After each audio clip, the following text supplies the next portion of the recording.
Folks, Black Star Network is here. Hold no punches. I'm real revolutionary right now. Black power. Support this man, Black Media. He makes sure that our stories are told. Thank you for being the voice of Black America, Roland. Stay black. I love y'all. All momentum we have now, we have to keep this going. The video looks phenomenal. See, this difference between Black Star Network and Black-owned media and something like CNN. You can't be Black-owned media and be scared. It's time to be smart. Bring your eyeballs home. You dig?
Today is Thursday, July 11, 2024. Coming up on Roland Martin Unfiltered, streaming live on the Black Star Network, President Joe Biden will be holding a news conference in about 25 minutes to address his campaign, also the NATO conference, as you continue to see pressure placed on him to withdraw from the race. We'll break all of that down right here on today's show. Plus, a recent study from Northeastern University said that the debate performance, the poor one from Biden, had almost no impact on voters' preferences.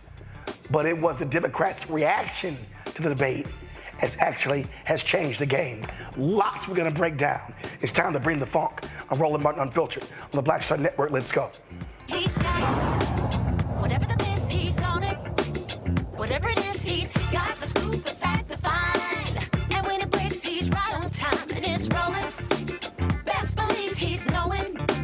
Putting it down from sports to news to politics. With entertainment just for kicks, he's rolling.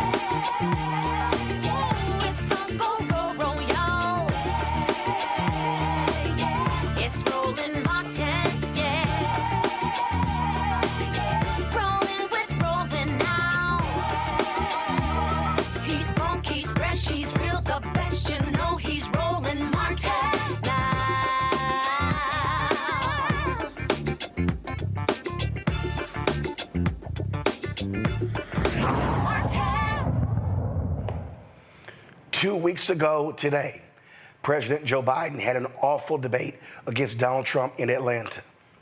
In the last 2 weeks, all you've heard are Democrats condemning their candidate and Republicans saying nothing about the enormous lies Donald Trump told in that particular debate. As a result, you've seen now calls for more Democrats for Biden to drop out of the race. They're saying we might lose House seats, we might lose the Senate, we might lose everything. But the problem is the polling data doesn't necessarily show that. It's a lot we're going to break down. In about 20 minutes, Biden will be holding a solo news conference. Democrats have been clamoring for that. Of course, the NATO conference is ending.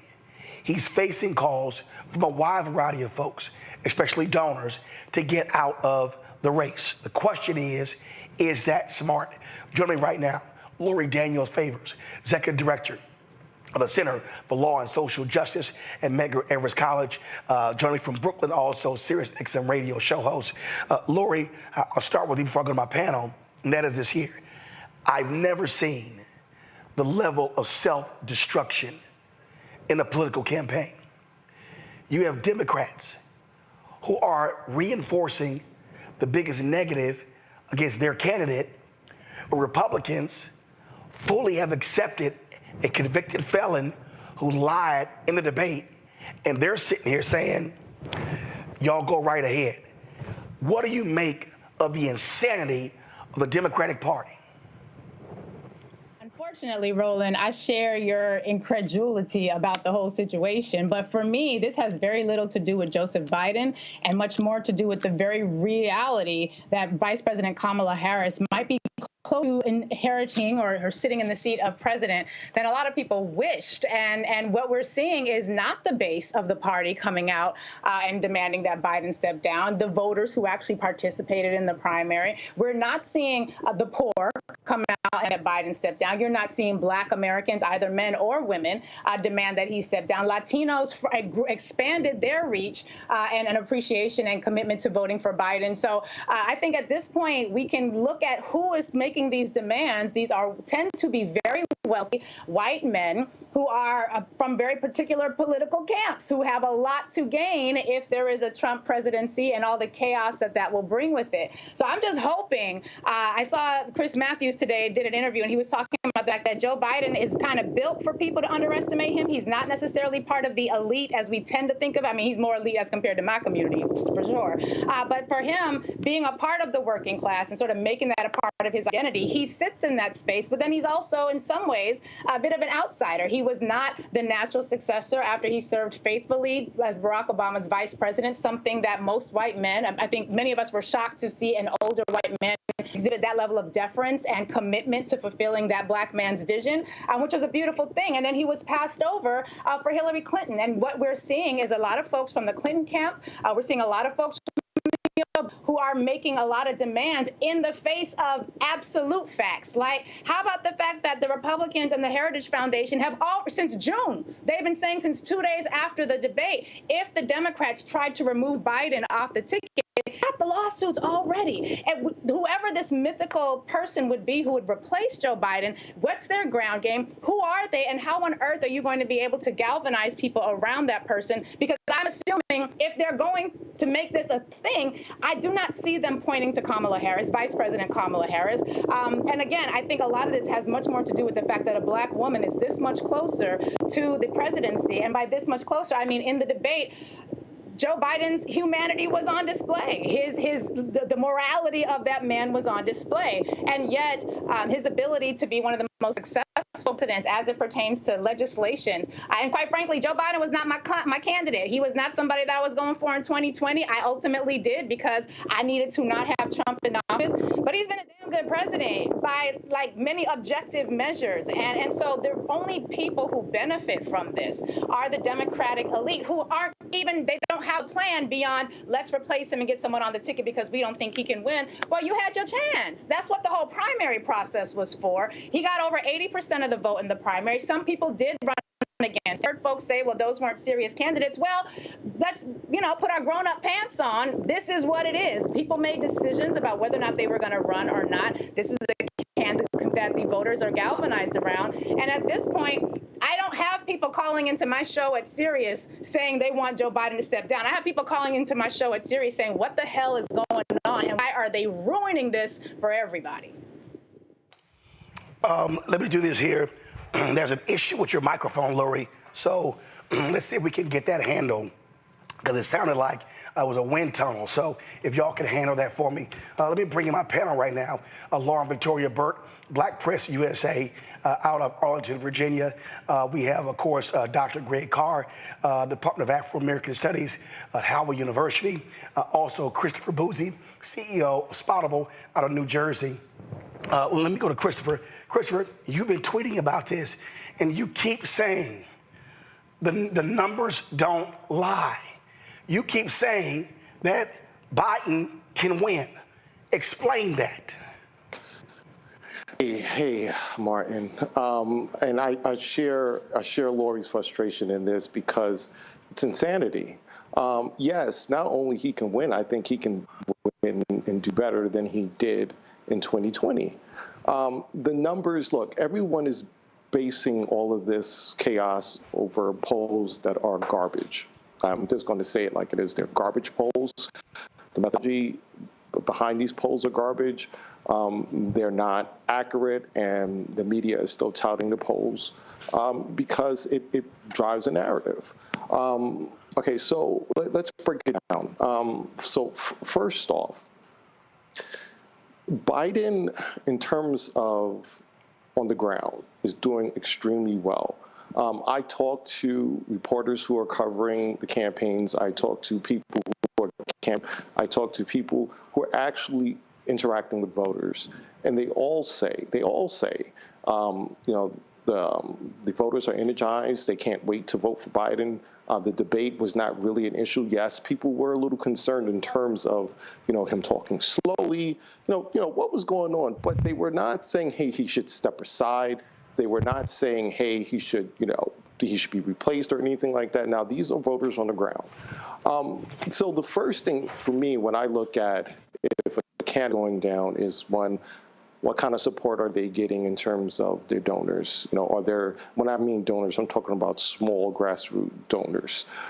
Two, when I'm looking at numbers, and I'm not talking about polls because I don't look at polls, I'm looking at social media. What are people saying on social media? Are people saying, once again, she should step aside, or, hey, I'm supporting him, I'm behind him? You got to parse through the bots, the trolls, the fake accounts, things like that, and get down to the actual people. And once again, the majority of folks are like, what is going on with the Democratic Party? We're supporting him. We don't want to see him replaced. So then the other thing historical data. Replacing a candidate, for example, before we get into even how I know Biden can win, historical data, like with LBJ stepping aside, run, that was a disaster, an absolute disaster when Democrats did that. And I have been tweeting, if Democrats do that again, whether they replace them with someone totally different or if they replace them with VP Harris, they will get slaughtered in November. And the reason being is because first you're giving up the incumbency, you give up the bully pulpit. That's the first thing. Secondly, you're going to end up going into a convention where it's going to cause a lot of chaos. Remember, there were millions of people who voted during the primaries. They want Biden. They like Biden. And there are a lot of people who also like VP Harris and who would love for VP Harris to be the nominee. The problem, though, with that is it's a little too cute and it's a little too late. If you replace Biden and put VP Harris, and there are going to be people who are going to feel like their vote didn't matter, that it is the quote-unquote elites picking whoever. So that's going to cause chaos going into the convention and out of convention. And if there's chaos, they're not going to win. You have to have unity. And then the other thing is, as your previous guest stated, if they replace VP Harris and put someone totally new in there, that's it. I mean, that's game over. You're talking about losses up and down the ballot. Because once again, who's this person? Are they going to be able to galvanize folks in 4-ish months? Are they going to be able to get the base? I've heard people float Gavin Newsom, Whitmore. Gretchen Whitmore. It's not going to work. So in terms of November, before all of this happened, I have been keeping track of this stuff. And I've been saying for a long time, not only do I believe Biden can flip Florida, which people think I'm crazy with saying that, but also North Carolina. The reason is this is going to be the first election where abortion is on a ballot. 11 states have some sort of, abortion-related measure on the ballot. As we have seen before, Democrats have done extremely well at time abortions on the ballot. Then you have the conviction.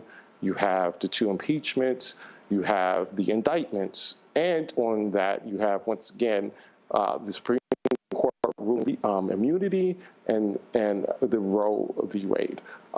If all of that is on the table, I do not see a path for Donald Trump.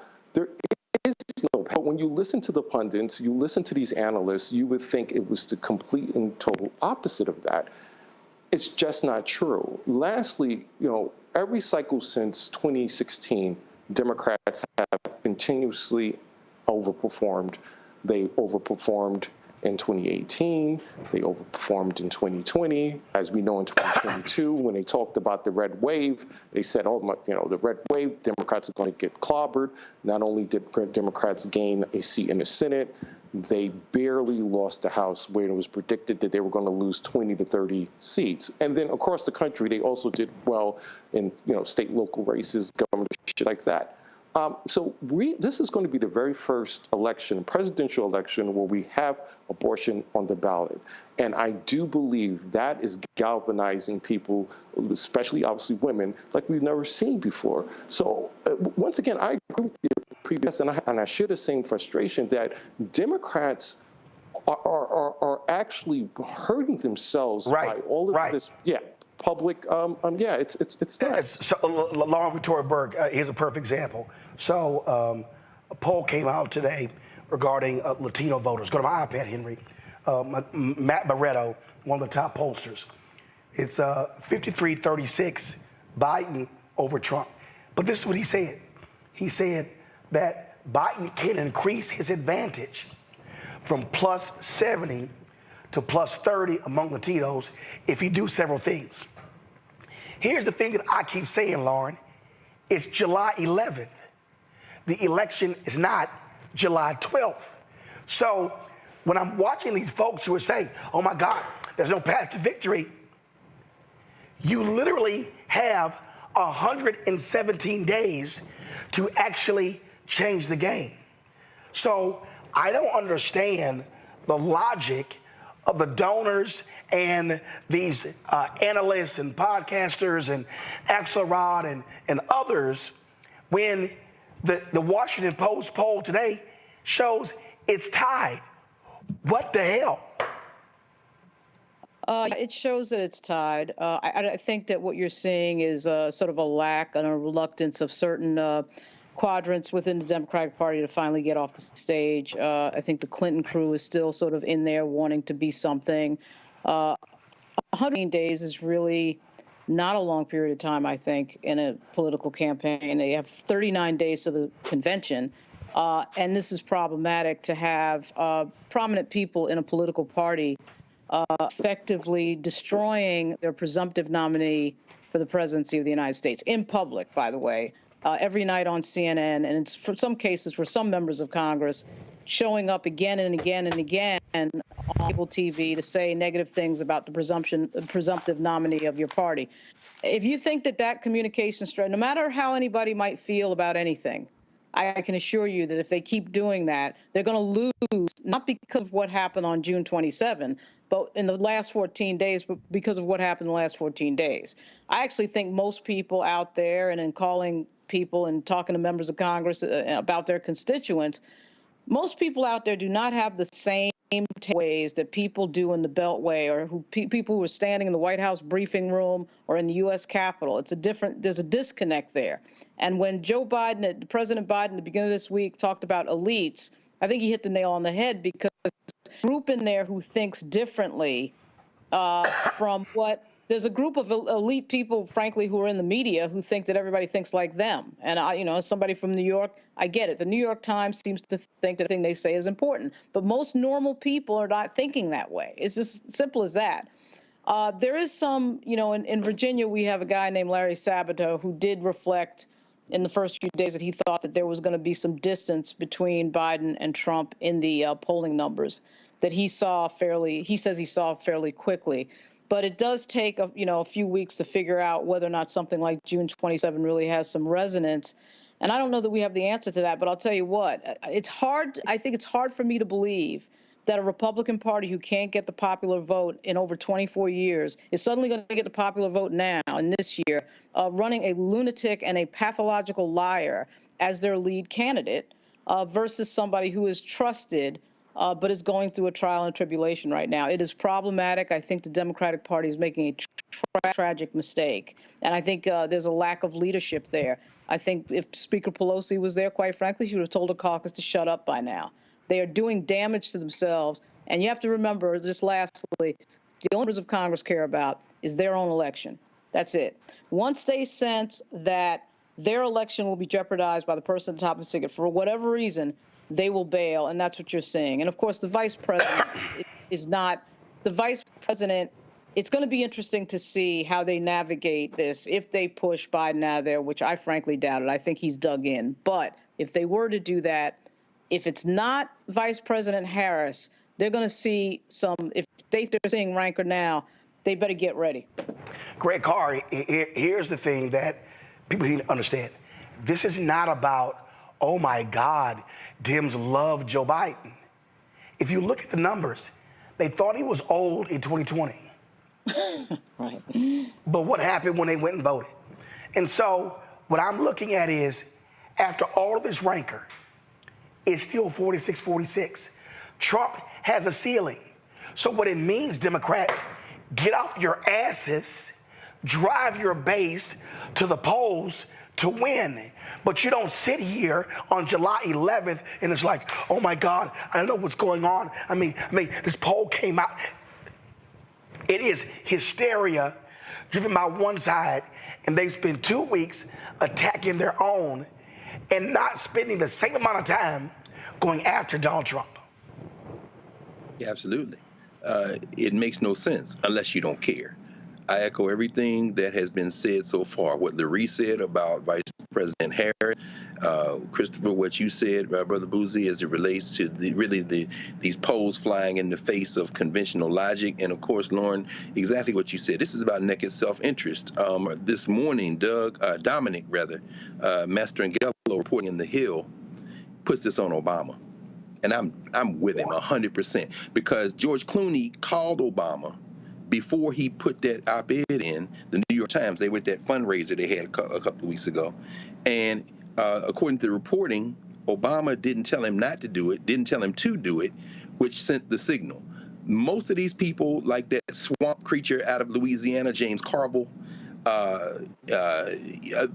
they are former either Clinton operatives or Obama operatives. Not looking for a smoking gun, and there's other things that will be revealed. Maybe they know something about the president's health that we don't. We'll see in a minute, maybe or maybe not.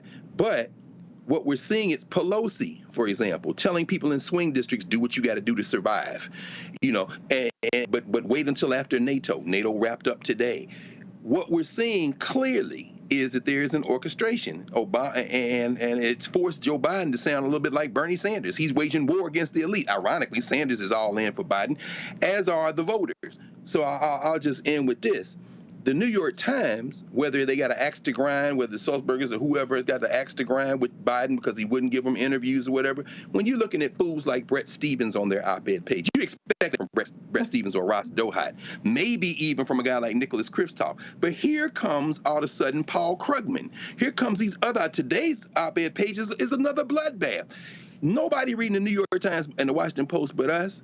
Ignore these fools, and whatever will be. The governor of Michigan saying, well, maybe you should take a cognitive test. We know you want to be the president, Big Gretch. We know you mad still because he didn't pick you and pick Kamala Harris because he needed to win, like Clyburn and them told him. And then there looms the governor of California. Because the bottom line is this. If Biden is reelected and steps down before, then Kamala Harris has the power of the incumbency. And you know who looms after Kamala Harris? The governor of Maryland, Wes Moore. Y'all are soft white nationalists, and you're willing to risk all the rest of us because of your political ambition. Lori, here's the thing that jumps out at me, Lori. And again, you have Democrats who are sitting here going, let's watch every move for mistake. Well, the last couple days, no mistake, so no coverage. You have Brian Stelter go on CNN and say, well, he's been almost invisible since the debate. 18 appearances in 9 days. And I tweeted him, I'm like, what the hell are you talking about? That's not invisible. So what you're seeing is, you are seeing a cabal to saying, the hell with the voters, we're gonna decide, and I made it clear, if they think they can skip Vice President Harris, they are going to launch a civil war in the party that is going to destroy them for decades. Roland, they can try it if they want to. I guarantee they will live to regret it. But unfortunately, so will the rest of us. The Trump campaign is effective. The Republican Party is effectively broke. They are being bled by all of the legal battles, and they don't have a great ground game in a number of swing states. This is a winnable contest. And in addition to all of that, everything that Chris Boozy and all the other guests said is I absolutely concur. But we also have Project 2025 right there, like right there. And if we were talking about that and educating people about that, about the threats to our democracy, and comparing that to the advances that we have won. And I know that a lot of us in our community, we want to see the president issue the legislation that's got black in it. We want the black housing program. We want the black affirmative action program, the black healthcare plan. Listen, we live in America as it is, not in the America as we would want it to be. As soon as that were to happen, we know that the white folks who are very upset about black advancement would file a lawsuit, and that legislation would be canceled. So we have to be more sophisticated as the electorate. What are the programs and the policies and the positions that have been very advantageous to black people? I had somebody call and say, well, what has Biden done for black people? You can literally Google what has Biden done for black people, and the fact sheet is immense. None of it says the black plan, but it is extraordinarily important that we become way more facile in thinking about what skin we have in the game. I also just think that it's important that even as we look at Vice President Kamala Harris, who I believe will be a phenomenal president, we are in one of the most anti-black, anti-woman social moments that we have been, certainly in my lifetime. And I know I'm not the oldest one on this panel, but the reality is for decades, we have been seeing this increase and a surge in the most most recent years in anti-Blackness and anti-woman sentiment. And the idea that Vice President Kamala Harris would be able to just sort of waltz into that position and take it and run, I think is ludicrous. And I think it undermines her ability to be the very effective president that I think she's ultimately going to be. But if we were talking more about Project 2025, then we could also talk about Agenda 180, which is Project 2025's day-by-day plan for 180 days as to how that plan is going to get implemented. All of this energy focusing on a president who has been, by most accounts, one of the most successful presidents in our nation's history as it pertains to leveling the playing field, and certainly not perfect. I mean, it's Joe Biden. Come on, we ain't got to love Joe Biden to recognize that it's far better to have been under this presidency than it would have been under his opponent. But to think that we have the most successful president that we don't had in generations, particularly for Black people and Black interests, and white moneyed elite can just come in and say we don't like him because he's too old. We knew he was old. He been old. We were telling y'all that when Obama picked him. So this is not new. White supremacy is just reinventing itself. And I love the soft white nationalism, because what we need to be very clear about is we don't do permanent friends. We don't do permanent enemies. We got permanent issues. And my issue is Black people. And I need Black people to not come out of this in a situation where there is chaos, because I don't have an underground railroad, Brother Roland. And I don't know if you do or if anybody else do. I didn't get the memo about who's building the underground railroad for our community if this goes very, very right. And by that, I mean if the Republicans were to come into power. Project 2025 is a phenomenally detailed vision statement of every step they're going to take. And we just don't have the time to deal with all this chaos and foolishness. We got grown folk business to take care of. We got community to build. This is ridiculous. Then, of course, you had Donald Trump claiming he knew nothing about it. But guess what? The Heritage Foundation, the author of Project 2025, they are lead sponsor of the Republican National Convention. Lori, when you started your comments, you talk about something that Chris Matthews said on MSNBC. Now, I think Chris Matthews can be way out of his mind. But he's white, he's Irish, and he knows Biden, who's white and Irish. Here's what he said. Or to the great unknown for Democrats. Many Democrats appear willing to take that risk and see what's behind the door. What do you think? Well, I think we have to look at all the facts, and one of the facts is Joe Biden. He's a fact. This guy has earned his way to this position in life, United States president. He got here the long way. In 1972, he ran against Caleb Boggs, a 3-term congressman, a 2-term governor, a 2-term U.S. senator, and he beat him. He beat him well.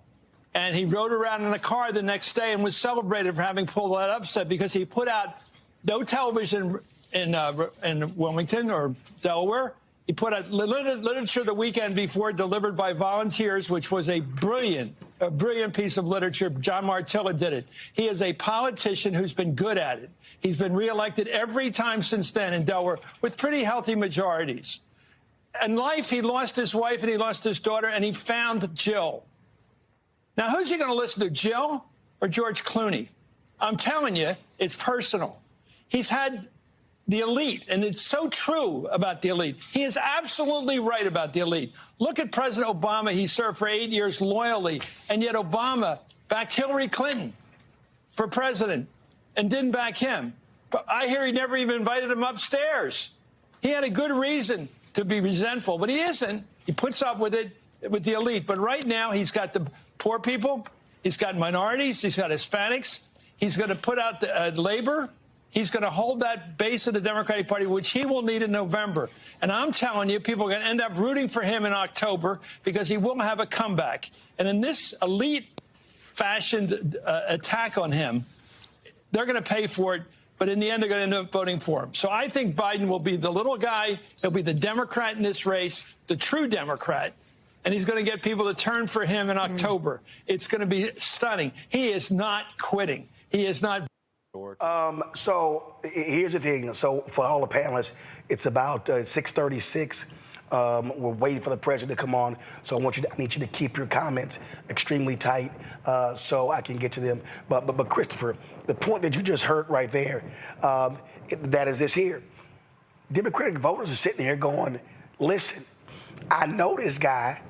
You got amazing economic news, inflation down, gas prices down. I mean, we could go on and on and on. And again, Democrats are sacrificing the telling of a successful story, of a successful presidency, because they're freaking out because of a 90-minute debate. Christopher. Sorry, I couldn't hear the last part. I said you've got Democrats freaking out, not talking about a successful presidency. You've got great economic numbers, and they're spending all of their time saying, oh my God, he's too old, he's not gonna work. And you're risking a brokered convention, you're risking chaos for the next 6 weeks, and you're trying to create on the fly a national campaign if it's not Kamala Harris. Come on. Yeah, I mean, look, I think everyone on the panel pretty much is here, and I really don't have an answer to what the heck is going on. I'll keep going back to it's insanity. They're on the path to, I mean, I don't know if it's going to be a historic win, but definitely a win up and down the ballot. And I just don't understand why they're trying to push him out over a 90-minute debate. You cannot erase 3.5 years or plus years and just erase all of that for 90 minutes. He had a bad debate. Obama had a bad debate in 2012. He went on to win. Hillary Clinton had, 3 great debates. She won all of her debates, and she lost. And let's not forget, the vast majority of the polls had her winning, landslide. And as we know, she lost. So I firmly believe that Biden not only needs to stay in the race, Democrats need to stop what they're doing. They're doing more damage than anything else. And at the end of the day, I just don't know who they're going to replace him with. If they replace him with VP Harris, it's going to be problems. If they replace him with someone else outside of the ticket, it's going to be a problem. But I will say this. I agree that this is more about VP Harris than it is about Biden.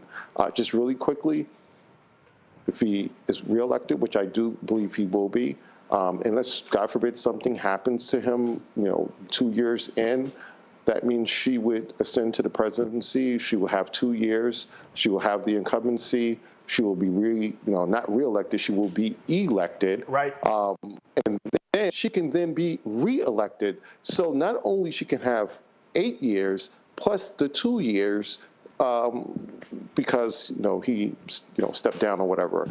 So yeah, I do think this has a lot to do with her and him. Lauren, here's what I don't understand. How do you get rid of your plan A and you do not have a plan B locked in? Because you want to panic alongside CNN and the New York Times. I have no idea. I mean, that's a good question. If you're not saying, and in the beginning, the first statements from the first few people who came out, they did say, I would support Vice President Harris. I mean, that's an important element of this. You can't just take away your presumptive nominee and have no plan B there, which a lot of these people don't have. And I think we should recognize the fact that there may, in fact, be something cognitively wrong with the president. This is not necessarily the way you deal with it. It is destructive to the Democratic Party, the way that they are messaging. But you're right, Roland. They have no plan B, and that is obvious. And Greg, I'm sitting here. Rob Reiner tweets, we need a younger candidate. Okay, who? Tommy Vietor, John Favreau, all of these folks, another candidate. I keep saying, name them. It's amazing how they don't want to do that. But so let's say Biden stepped down, and then we'll figure it out later. Roland, as Lauren just said, there may be something physically wrong with Joe Biden. I've been calling him the mummy since he won the primaries. But let me be very clear, and I think we've all said it, and you started with it. It isn't about Biden. Lurie said that. It's about Project 2025. It's about open white fascism and nationalism. What these soft white nationalists in the Democratic Party are willing to do with their naked political ambition, whether it be Congress people in swing districts or whoever, the Hollywood folks like Rob Reiner, irrelevant. George Clooney, irrelevant. What they're doing is exercising and doing the bidding of those whose naked political ambition they're putting ahead of the interests of the people who live in this country. To me, it's really not that complicated. Malcolm X would say, you're speaking a language they don't understand. They don't care. 10 years from now, and let's follow what you just said, Chris.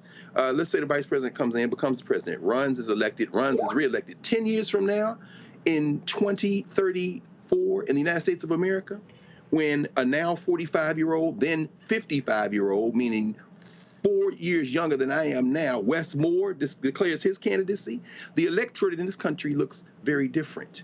Gretchen Whitmer knows it's over for her, and so does the governor of California, who I suspect is in these rooms too.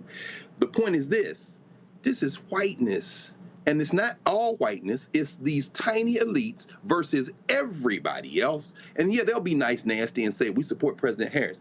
If they do it, Luria has already said it, the Republicans are going to file lawsuits to keep her off the ballot. If she does get on the ballot, you have now alienated the very people who can't afford for the Republicans to get in power, which means some of us will sit it out, unfortunately, putting the political gun to our heads and blowing our political brains out, because the day this man is inaugurated, Clarence Thomas and Sam Alito say we'll retire. Hopefully Sonia Sotomayor can make it another term or not, with God bless her. And then everybody who's a criminal gets pardoned, and then they set up the internment camps. We're not playing. So Reiner, Carville, all you people, talk all you want, baby. You are showing us who you are, and we're going to roll over you like we're going to roll over the white nationalists in the Republican Party. And the point right there, Lori, I think is important, and that is this here. These rich donors, let's be honest, George Clooney, he's got an estate in Italy. They don't have to worry about the downstream of Project 2025. Everybody else does. Lori? She's frozen. But that's the thing for me, y'all. What I'm seeing are individuals who are speaking their self-interest. And again, this is very simple. If you believe that Biden should step down, have the courage to say and replace him with who? But they won't. Because guess what? It's not Vice President Kamala Harris. They want a brokered debate. CNN would love a brokered debate because their ratings are broken. All these media folk, they would love for Trump to be back. And that's the other deal, Lori. They would love the chaos. And don't forget, David Zaslav, the CEO of CNN's parent company, he's made it clear. He says, I don't care who wins, but we want deregulation. What administration has been the biggest opponent to mergers and monopolies? Biden-Harris. So big business wants Biden out of the way. And they have a lot to gain financially, which is why, for me, it's very important that we cut through the noise. We're in a moment right now where, as again, our people don't have a lot of options right now. And I would love to be able to have an option electorally where I'm picking the best of the best. But we're Black in America, and we just have to recognize that right now, my question when I go into the ballot box or into the ballot booth is, which of these candidates is either going to help my community the most or hurt my community the least? These folks who are driving this narrative, who have very little to lose if this goes well. George Clooney, how often is he actually laying his bed on a head in America? And I don't know, but the fact that he has wealth beyond my wildest imagination and has options and plans. Meanwhile, the overwhelming majority of our people don't even have passports. We don't have we're not built in a way that allows us to be ready for what would happen in 180 days, 6 months. So from January until July, Project 2025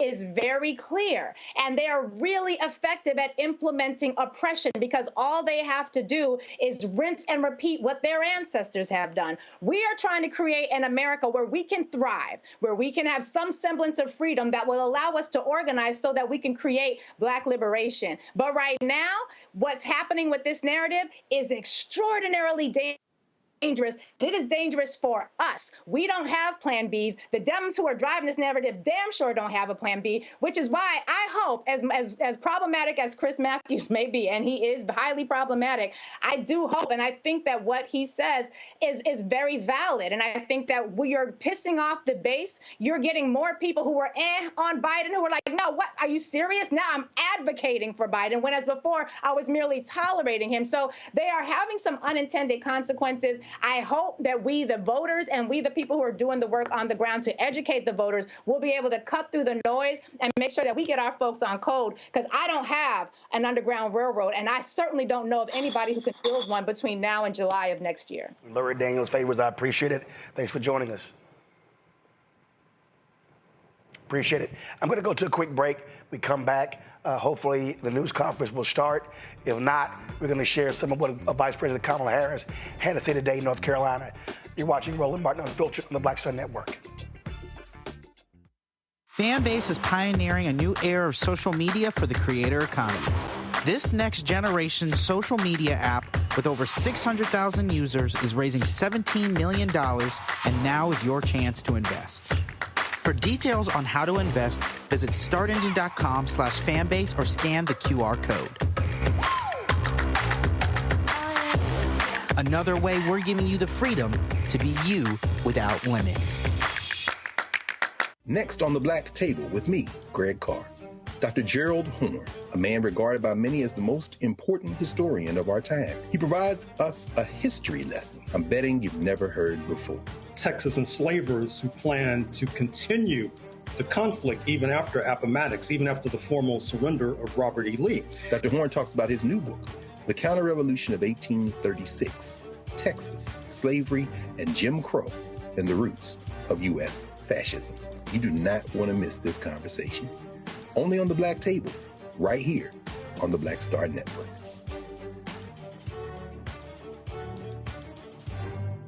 Hello, I'm Jamia Pugh. I am from Coatesville, Pennsylvania, just an hour right outside of Philadelphia. My name is Jasmine Pugh. I'm also from Coatesville, Pennsylvania. You are watching Roland Martin Unfiltered. Stay right here.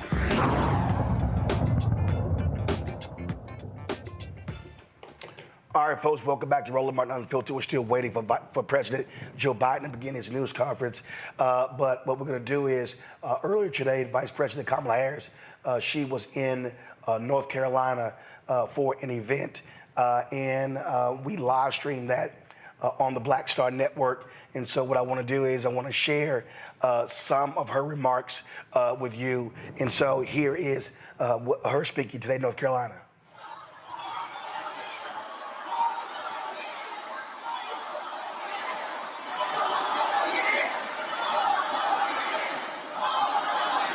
More years. That's what we're looking forward to.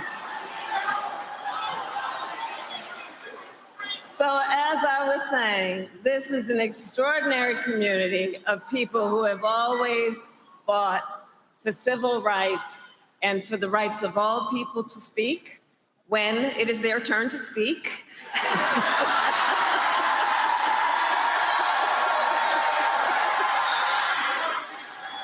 And of course, all voices are important, and I say that in true sincerity.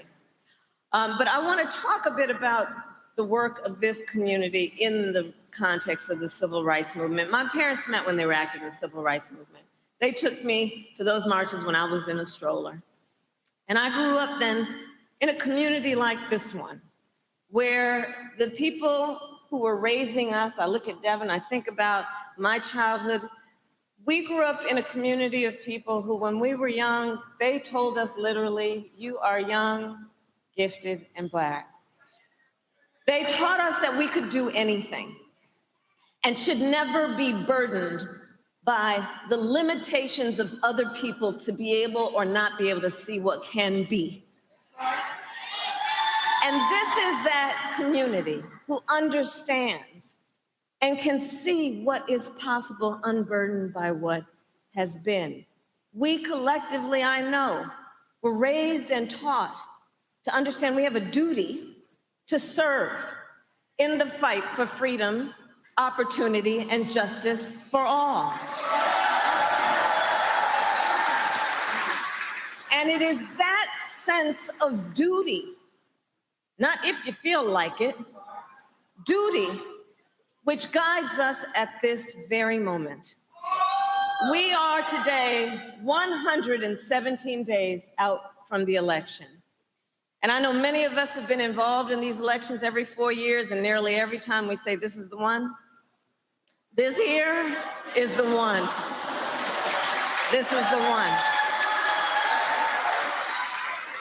The most existential, consequential, and important election of our lifetime. Now, we always knew this election would be tough, and the past few days have been a reminder that running for president of the United States is never easy, nor should it be. But one thing we know about our president, Joe Biden, is that he is a fighter. He is a fighter. And he is the first to say, when you get knocked down, you get back up.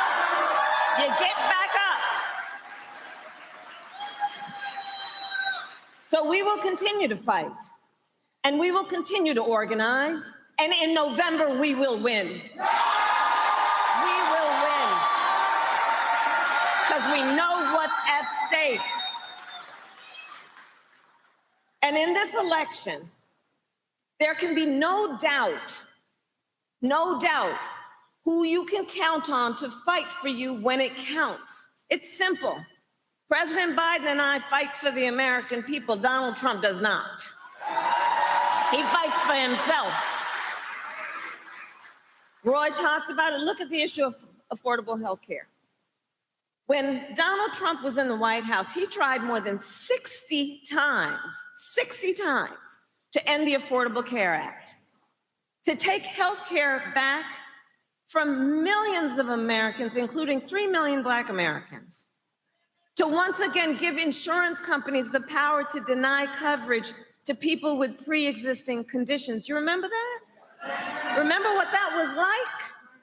When people were being denied health care because of a pre-existing condition? Children with asthma? Women who had survived breast cancer? Grandparents with diabetes? Let's not forget what not too long ago that kind of perspective means and meant to real people, our relatives, our friends. President Joe Biden and I, on the other hand, have defended the Affordable Care Act and made it stronger.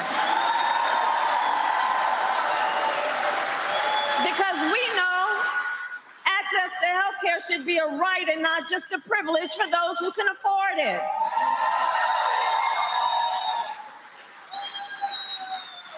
With your support, we also have the strength to finally take on Big Pharma and lower the cost of prescription drugs.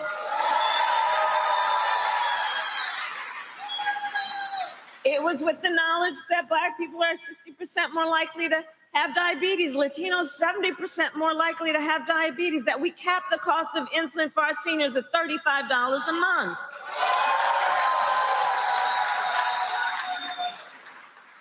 Because we listen and heard and are clear about who we represent. We are finally making it so that medical debt can no longer be used against your credit score.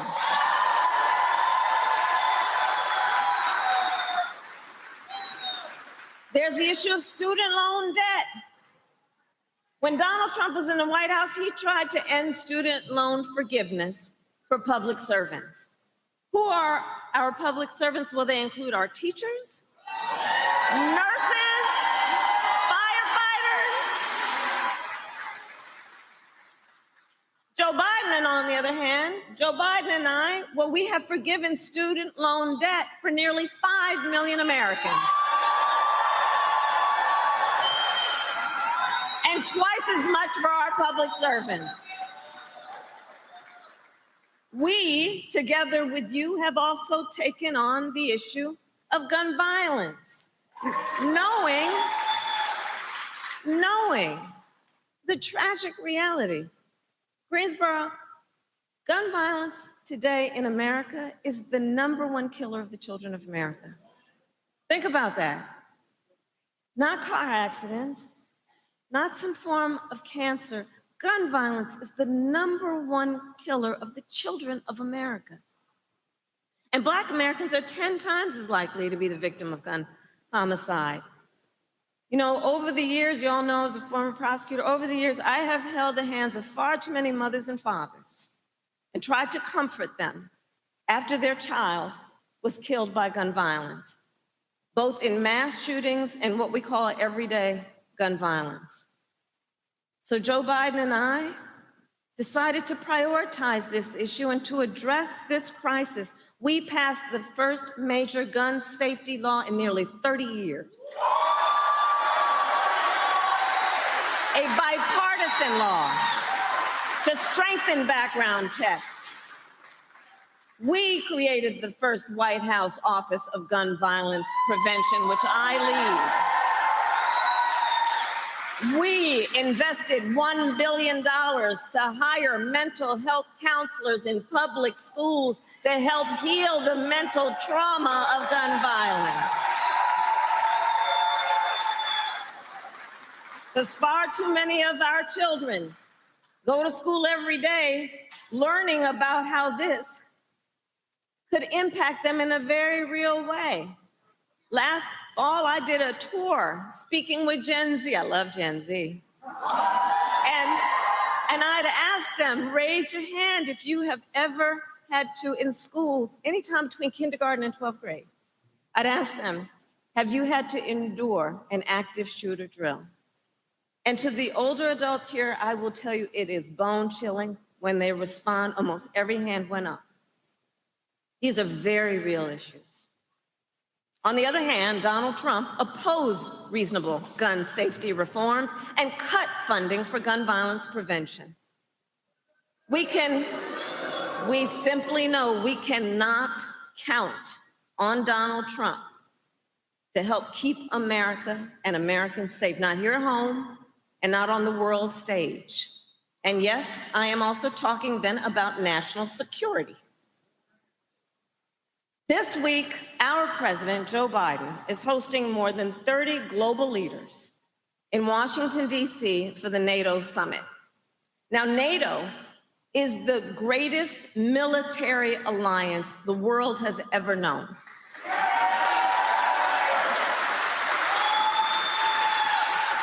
And thanks to our president, Joe Biden, thanks to Joe Biden, if there is one single person who deserves credit in the world for strengthening NATO, making it stronger, making it more united and more effective, that is Joe Biden. That is Joe Biden.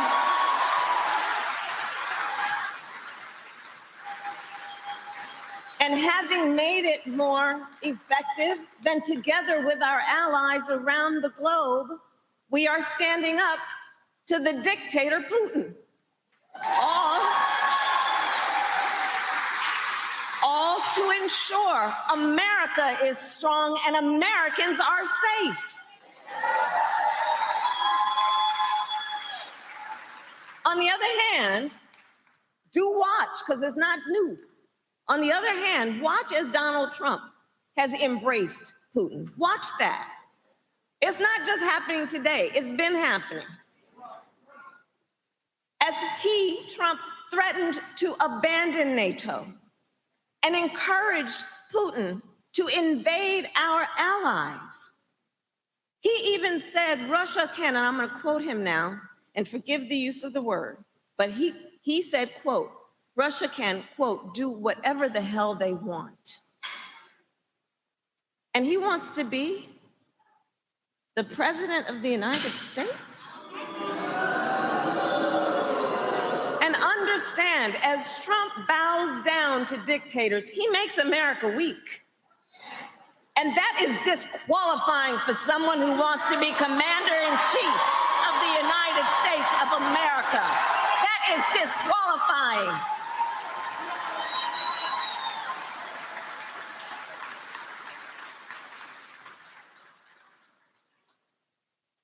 So all of this to say, there is so much at stake in this moment. And last week, we were again reminded of that fact. when the Supreme Court basically told this individual who had been convicted of fraud that going forward, he will be immune for activity we know he is prepared to engage in if he gets back into the White House. This is not 2016, this is not 2020. Understand the significance of what the Supreme Court just did. And consider that in the context of the fact that Donald Trump has openly vowed, if reelected, he will be a dictator on day one.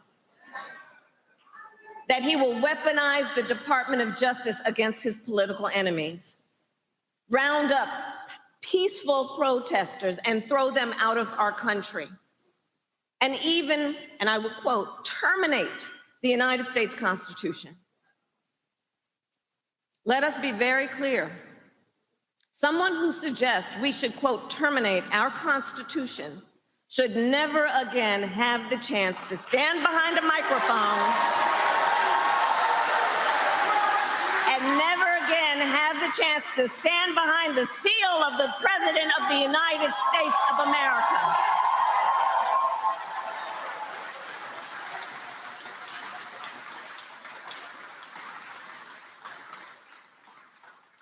And some of you, of course, have heard that Trump's advisors have created a 900-page blueprint for their agenda for the second term if they were to have one. They call it Project 2025. And it includes, check this out, it includes a plan to cut Social Security. It includes a plan to repeal our $35 cap on insulin. It includes a plan to eliminate the Department of Education and end programs like Head Start. I say to the teachers and the students here. And Project 2025 outlines a plan to limit access to contraception and for a nationwide abortion ban, with or without an act of Congress. And on the topic of reproductive freedom, I know we all agree, one does not have to abandon their faith or deeply held beliefs to agree the government should not be telling her what to do with her body. If she chooses, she will talk, if she chooses, with her pastor, her priest, her rabbi, her imam, but not her government telling her what to do. If implemented, Project 2025 would be the latest attack in Donald Trump's full-on assault on reproductive freedom, because we remember then President Donald Trump handpicked 3 members of the United States Supreme Court because he intended for them to undo the protections of Roe v. Wade. And as he intended, they did. Now, over 20 states have Trump abortion bans. Now, in the South, where the majority of Black women live, every state except for Virginia has a ban, many with no exceptions even for rape or incest.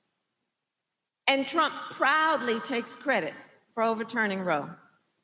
Make no mistake, if he gets the chance, he will sign a national abortion ban and outlaw abortion in every single state, but we are not going to let that happen.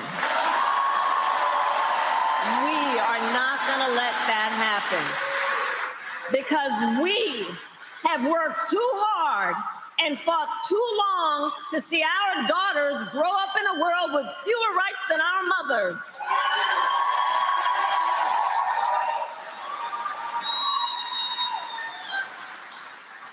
And when Congress passes a law that restores the reproductive freedoms of Roe, our President, Joe Biden, will sign it.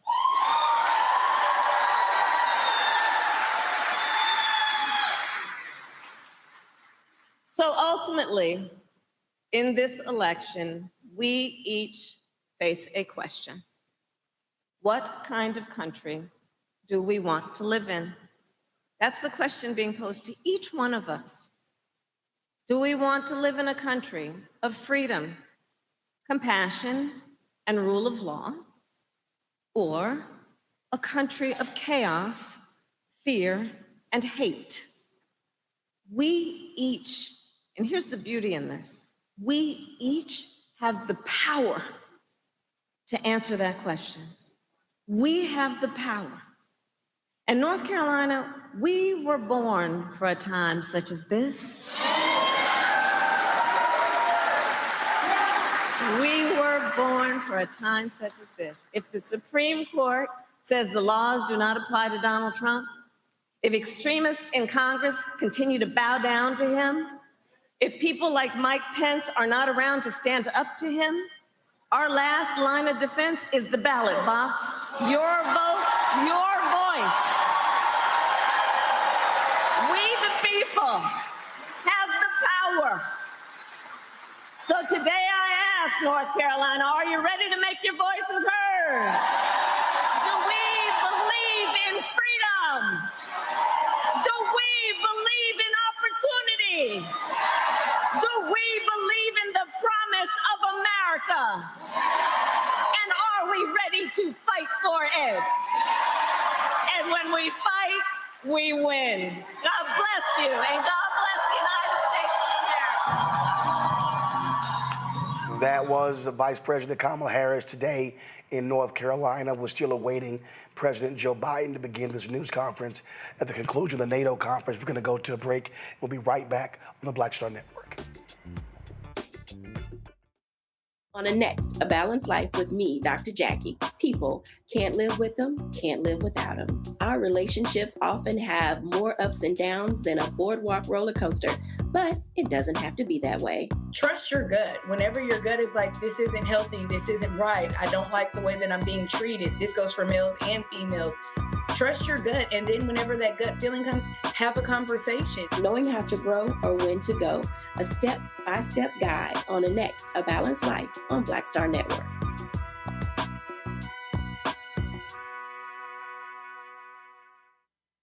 On the next Get Wealthy, financial therapy, what it is and why it may be exactly what you need. So when you think about financial therapy, what we're talking about is how do we learn to live with our money in a way that is congruent with our values, that we understand our emotions about money, we understand our beliefs and our behaviors. That's right here, only on Black Star Network.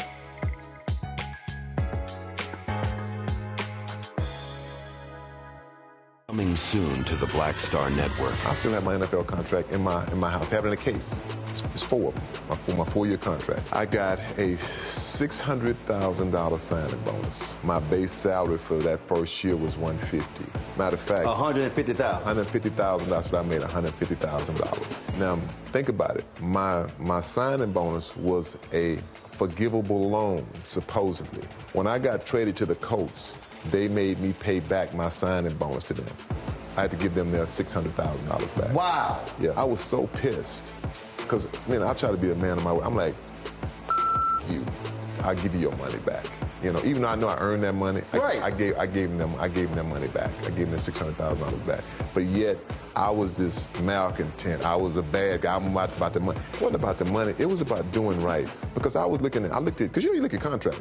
Look at John Elway. John Elway was making $1 million, $800,000. I was making $150,000. I mean, I was doing everything. And I'm like, but yet I was, man, I got so many letters, you know, so I just play for free and all that kind of stuff. I mean, you don't forget that kind of stuff. Right. That stuff is hurtful.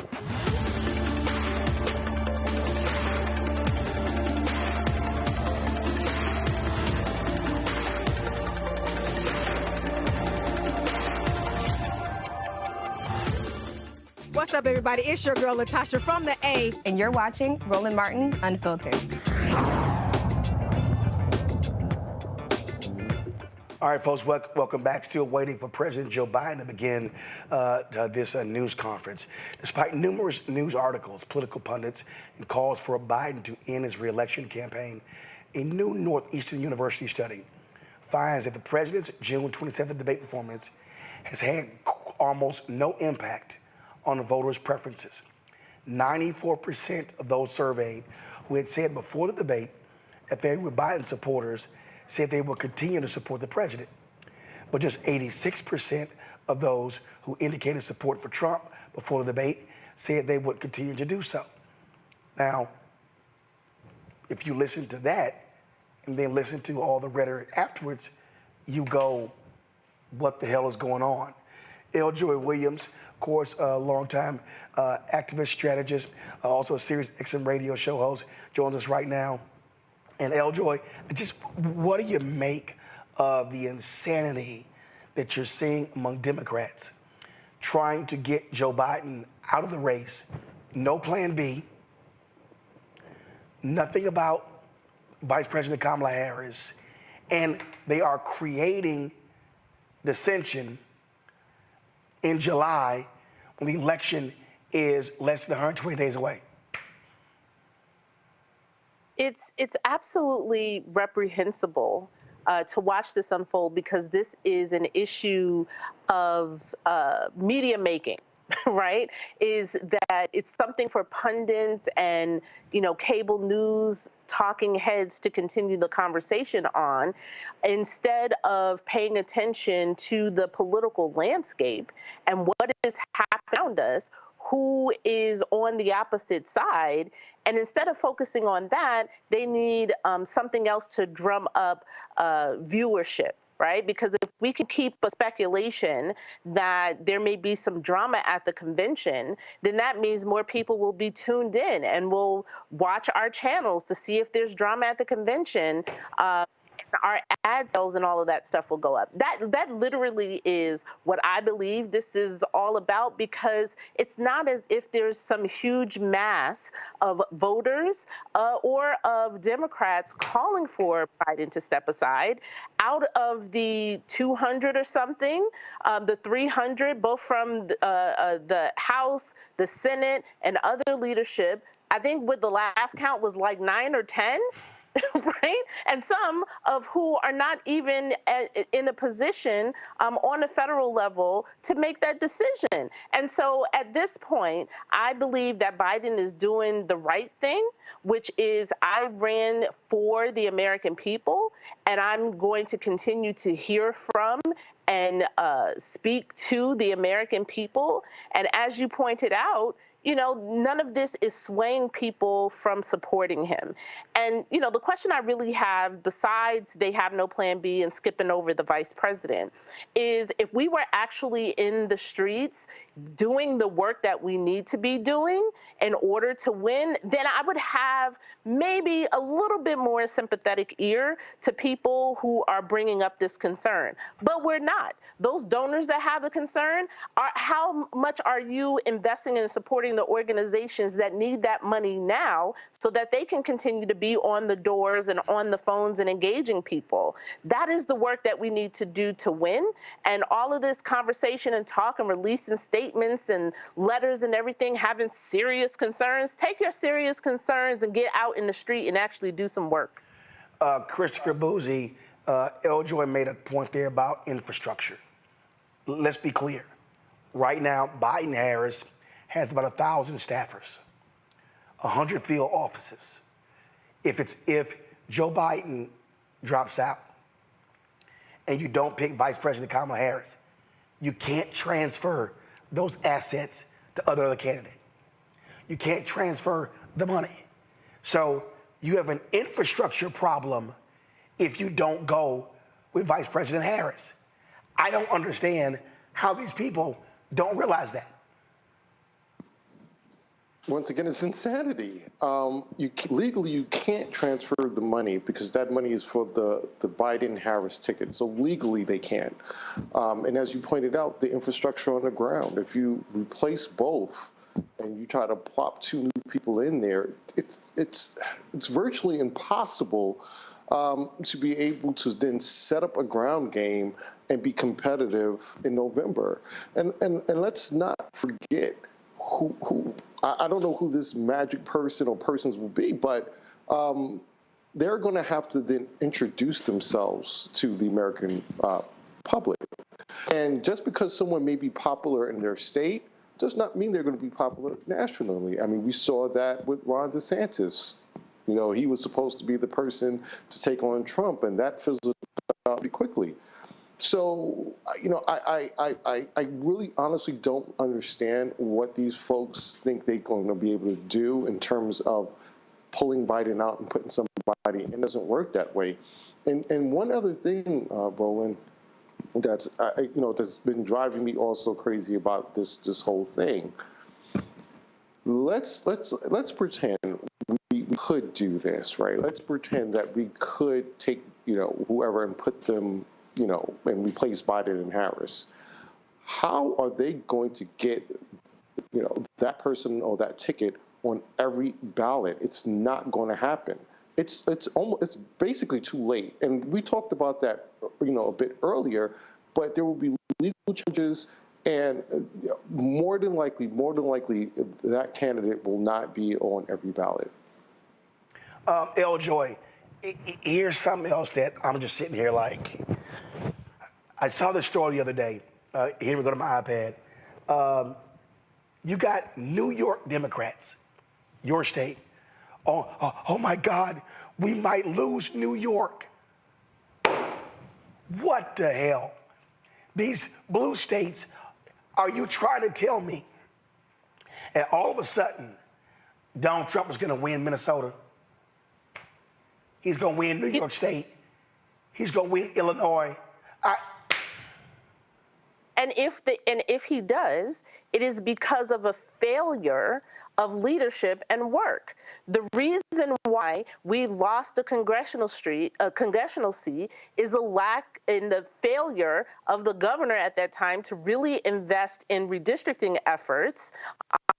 In order to do that resulted into us not counting enough people in order to keep our seats. Then fast forward, when we do get to the midterm election, it was the lack of investment in a coordinated strategy to protect and expand the congressional districts to make sure we retained what we had. So again, it is not because of one individual man at the top of the ticket. It is because of a lack of work. And that's what is really bothering me so much about this, as they are asking one man to step aside as if he is the only one that has to do the work in order to win in November. And that's not the case. If you're talking about winning to protect democracy, that is not an effort for one man. That is an effort for all of us to come together and do our respective part.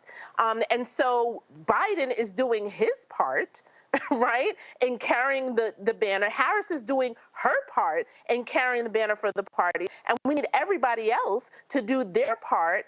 And if you're a donor, invest now in the resources that people need in order to continue the work. If you're a talking head, you need to invest in talking up what we are voting for, not just what we are voting against. If you're an individual activist, you need to make sure that you are working within your sphere of influence to make sure that people understand the misinformation and the disinformation that's being sowed, that people understand what's at stake, and to understand what we will be able to do with a second term of a Biden-Harris administration. There's still voting rights on the line. There's still issues related to gun violence on the line. We are going to be able to do much more if we have a president like Biden and also Vice President Harris in the White House. We are able to do more when we are in control of Congress. And that is what people should be focused on, not one 90-minute debate.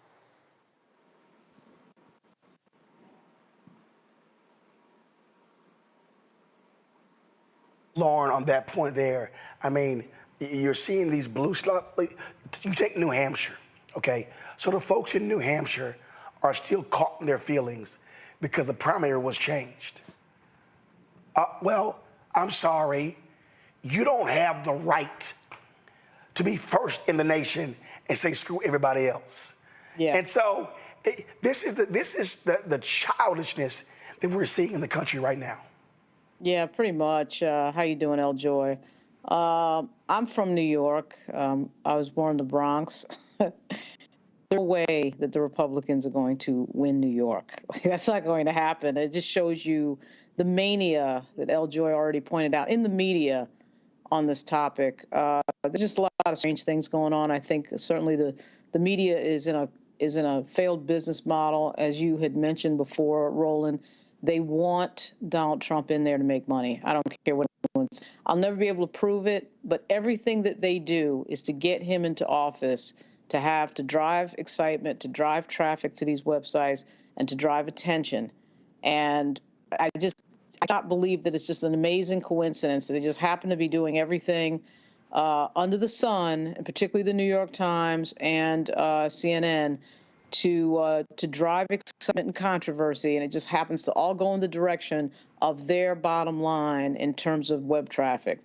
So, you know, it's weird. It's a difficult situation, I think, for everybody, as we know, because in fact, it may in fact be true that the president does have a cognitive issue that does need to be dealt with and should be discussed. It could be true that the White House, the senior staff of the White House, was hiding that for an amount of time.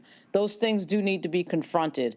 But at the same time, what we know is that there is only one person who's beaten Donald Trump, and that is Joe Biden. There's never a brokered convention in the history of American politics that has led to a win for that party. And the last two times that this happened, where the incumbent president left, which of course was Truman and LBJ, that led to a Republican coming in, Dwight Eisenhower and Richard Nixon. There's no history for this succeeding. So this is an interesting moment for the Democratic Party, and I do think it reflects an inability to turn the page to the next generation, and that next generation is extremely diverse and in a lot of cases extremely black. We'll see what happens. Joy, here's also where I am a little confused when again looking at all of this. So you've got folks saying, oh, in these swing districts, he's dragging people down. In the New York suburban districts, isn't it the job of the congressional candidate to be making the case to their voters? This is why I say this is people being lazy. This is people wanting to rely just on the top of the ticket in order to drive turnout. And those of us who actually do elections, who actually work in the streets, who actually do campaign, I think Simone Sanders said that before, it's not just the ticket that drives people to turn out. And in fact, I think I talked about this in some of the tweets I highlighted. The other side, Trump has a ceiling. Right? There is only so many people that the Republicans can persuade. They have their base, and there's only a small amount of persuadable voters that they can persuade. While our ceiling is high.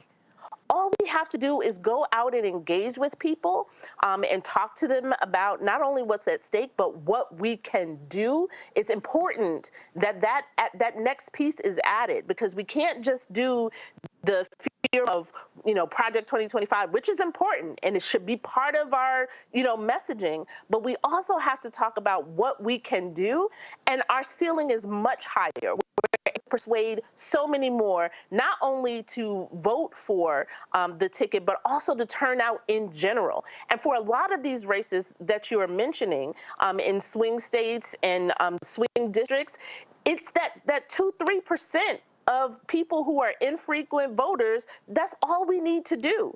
And so we have too much work to do for us to be, I don't want to be, Roland, as much as I love being on your show, I don't want to be on here talking about this. I want to be talking about how are we engaging people? What is the messaging that is working to turn out those in that 25 to 45 band? What is working to engage young people? That's what I want to be talking about right now. I don't want to be talking about this. For this news conference, President Joe Biden, it was originally scheduled for 5:30. Was pushed back to 6:30. It's almost 7:30 and still hasn't started yet. Greg Carr, I want to go to you, because as I'm looking at, again, this whole landscape, I always talk about I hate process journalism. And if you're Democrats and you're not talking about great economic numbers, you're not talking about inflation going down, You're not talking about the fact that President Biden, in another month, will under his term, will have created more jobs than Reagan did in 8 years. So you got Democrats who keep going on television, targeting him and not telling a great story. Democrats can't blame that on anybody else but themselves. No, they can't. But the simple fact of the matter is that, what Lauren just said, you know, there's obviously things we don't know. And all of this is contingent on the fact or possibility or hopefully the fact that there's nothing cognitively severely wrong with the President of the United States.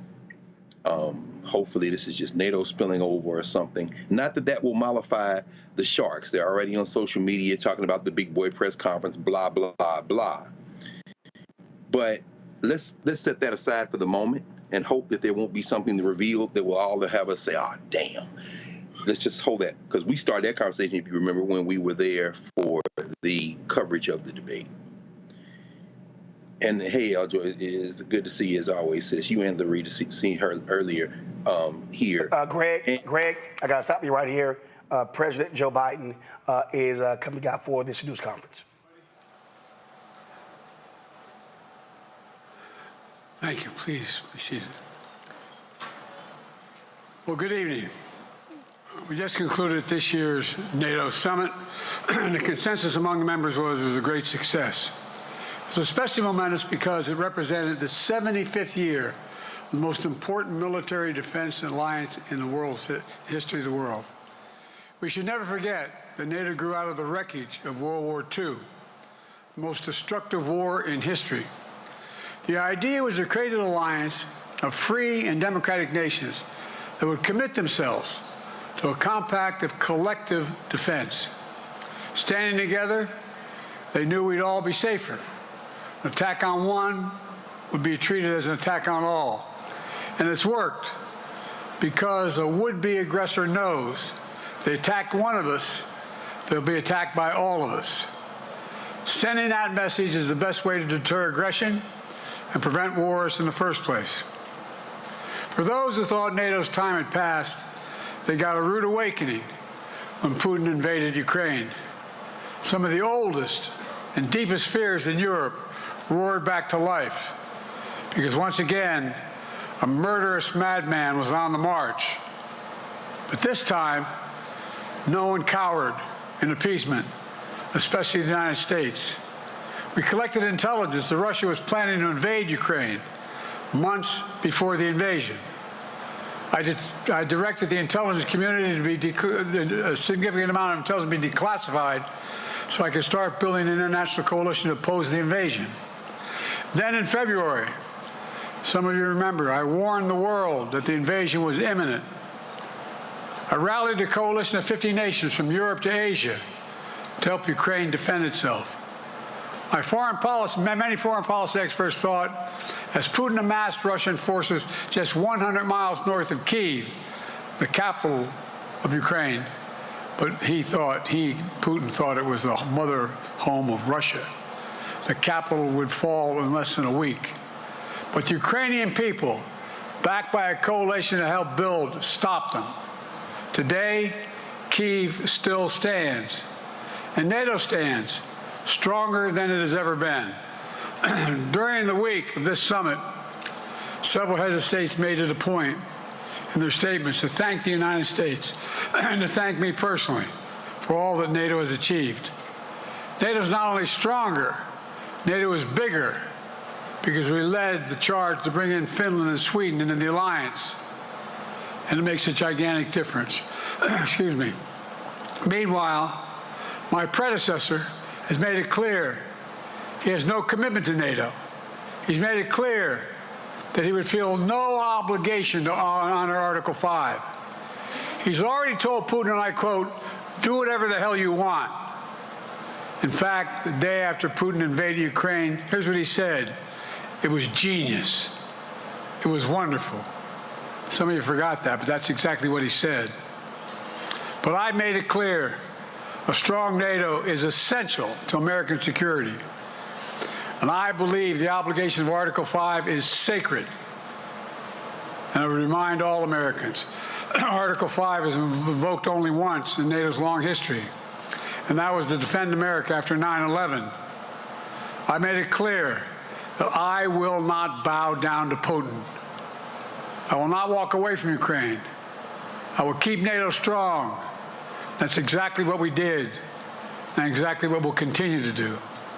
Now, the future of American policy is up to the American people. This is much more than a political question. It's more than that. It's a national security issue. Don't reduce this to the usual testament that people talk about, the issues of being a political campaign.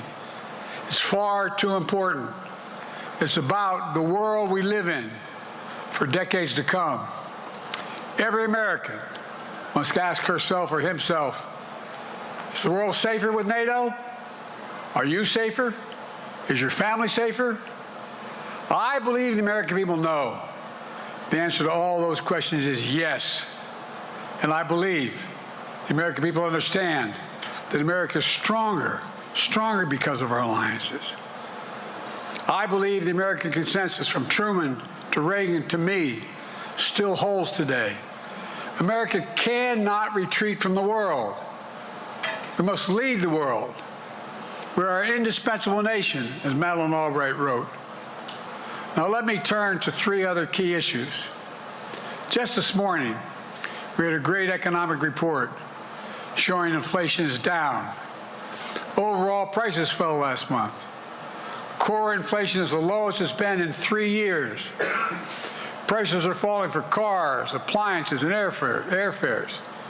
Grocery prices have fallen since the start of the year. We're going to keep working to take down corporate greed to bring those prices down further. Meanwhile, Trump's calling for a 10% tariff on everything Americans buy, including food from overseas, vegetables, and other necessities. And economists tell us that that would cost the average American working family another $2,500 a year. It's a tax of $2,500 a year. Second, our efforts to secure the border, southern border, is working. After Trump killed the bipartisan effort to secure the border, Republicans and Democrats had worked on, because he thought it would benefit me and make him a loser, Republicans walked away. So I took executive action last month. As a consequence, working with Mexico, border encounters have gone down over 50%. The current level is lower today than when Trump left office. Third, for months, the United States has been working to secure a ceasefire in Gaza, to bring the hostages home, to create a path for peace and stability in the Middle East. 6 weeks ago, I laid out a detailed plan in writing. It was endorsed by the UN Security Council, the G7. That framework is now agreed on by both Israel and Hamas. So I sent my team to the region to hammer out the details. These are difficult, complex issues. There's still gaps to close, but we're making progress. The trend is positive, and I'm determined to get this deal done and bring an end to this war, which should end now. Let me conclude where I began. We're the United States of America. We are the indispensable nation. Our leadership matters. Our partnerships matter. This moment matters. We must rise to meet it. With that, I'll take your questions. I've been given a list of people to call on here. Reuters, Jeff Mason.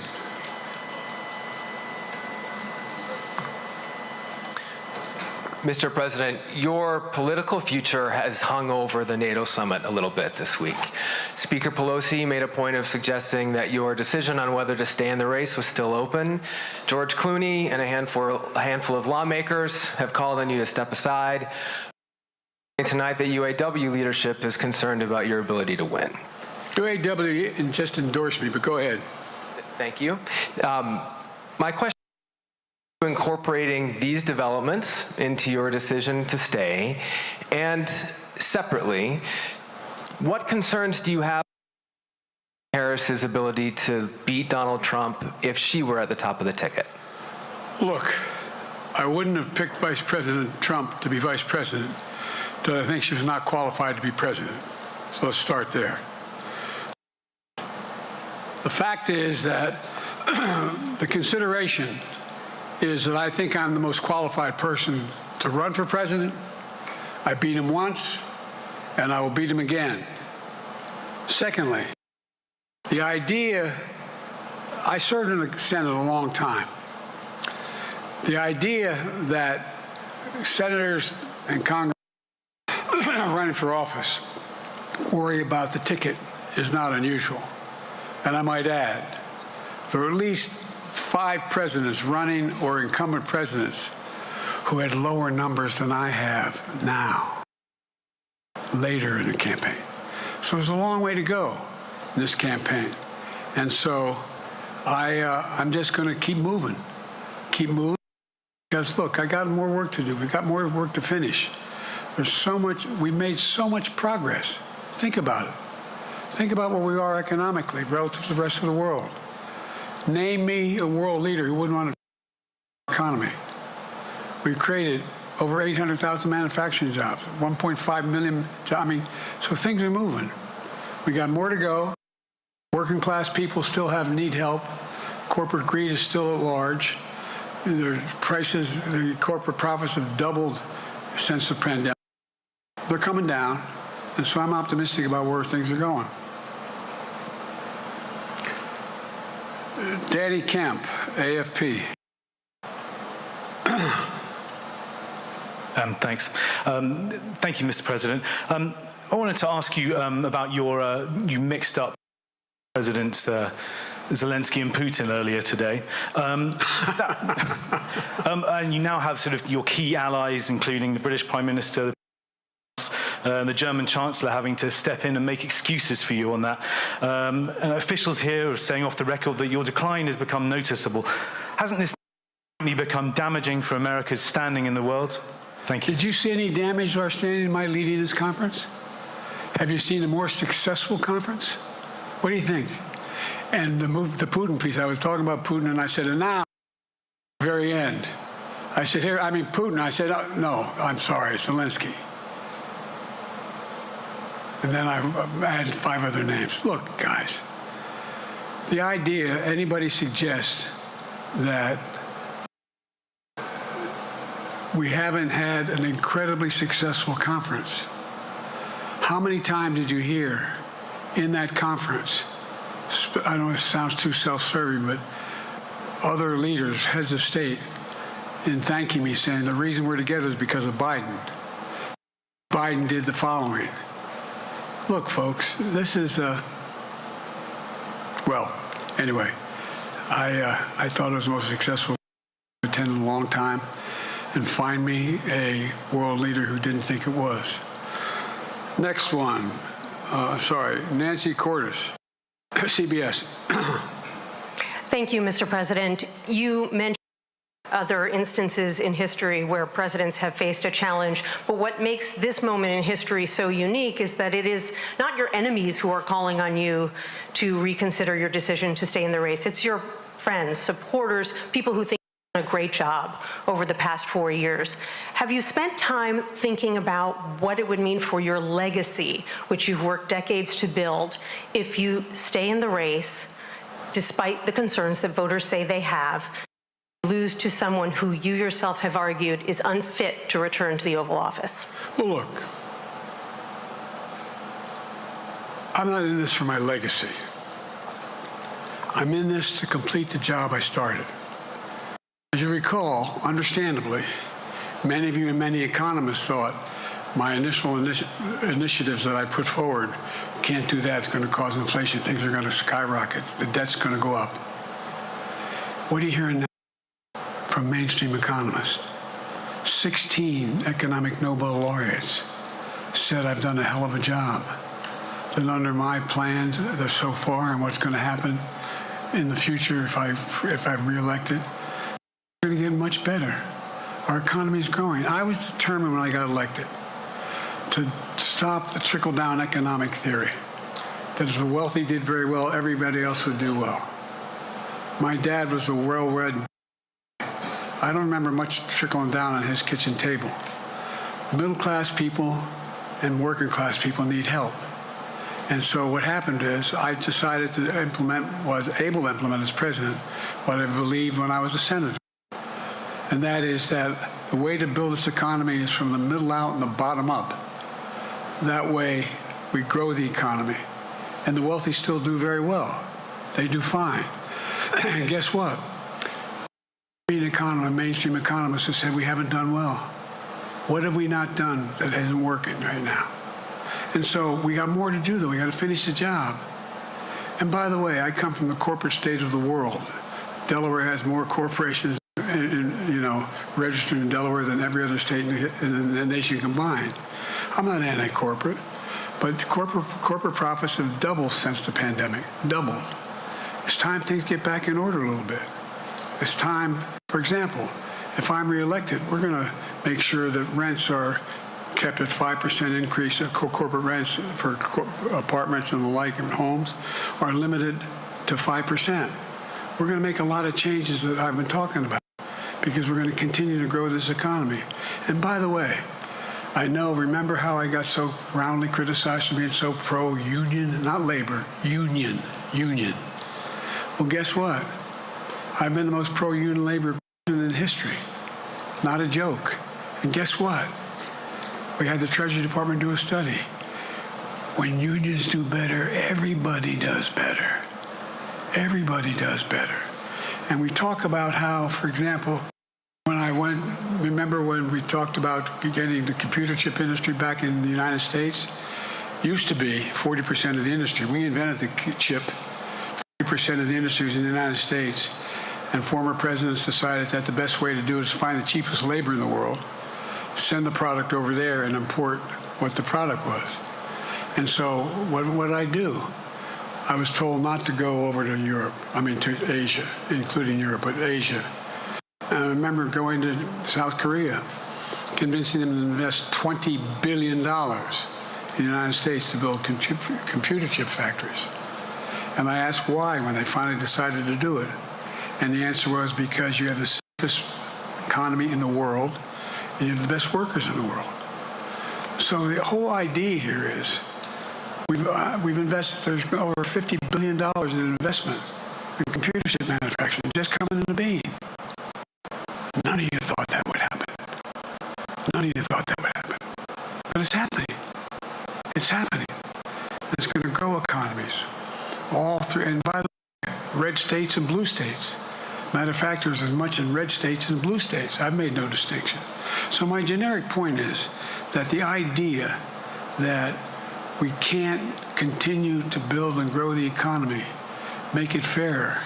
And like I said, from my standpoint, when the middle class does well, that's when the whole economy grows. The poor have a shot, the wealthy do well. But the wealthy got to start paying their taxes. As a follow-up, sir, you mentioned that your Vice President Kamala Harris would be ready to serve attributes and her accomplishments over the last 4 years that make her ready to serve on day one if necessary. First of all, the way she's handled the issue of freedom of women's bodies to have control over their bodies. Secondly, her ability to handle almost any issue on the board. This was a hell of a prosecutor. She was a first-rate person, and in the Senate, she was really good. I wouldn't have picked her unless I thought she was qualified to be president. From the very beginning, I made no bones about that. She is qualified to be president. That's why I picked her. Felicia Schwartz, Financial Times. Thank you, Mr. President. Presidency is the most straining job in the world, and it's 24/7. How can you say you'll be up for that next year, in 2 years, in 4 years, given the limits you've acknowledged that you have today? The limits I've acknowledged I have? There's been reporting that you've acknowledged that you need to go to bed earlier and your evening around 8. That's not true. Look, what I said was, instead of my every day starting at 7 and going to bed at midnight, it'd be smarter for me to pace myself a little more. And I said, for example, the 8, 7, 6 stuff, instead of starting the fundraiser at 9 o'clock, start at 8 o'clock. People get to go home by 10 o'clock.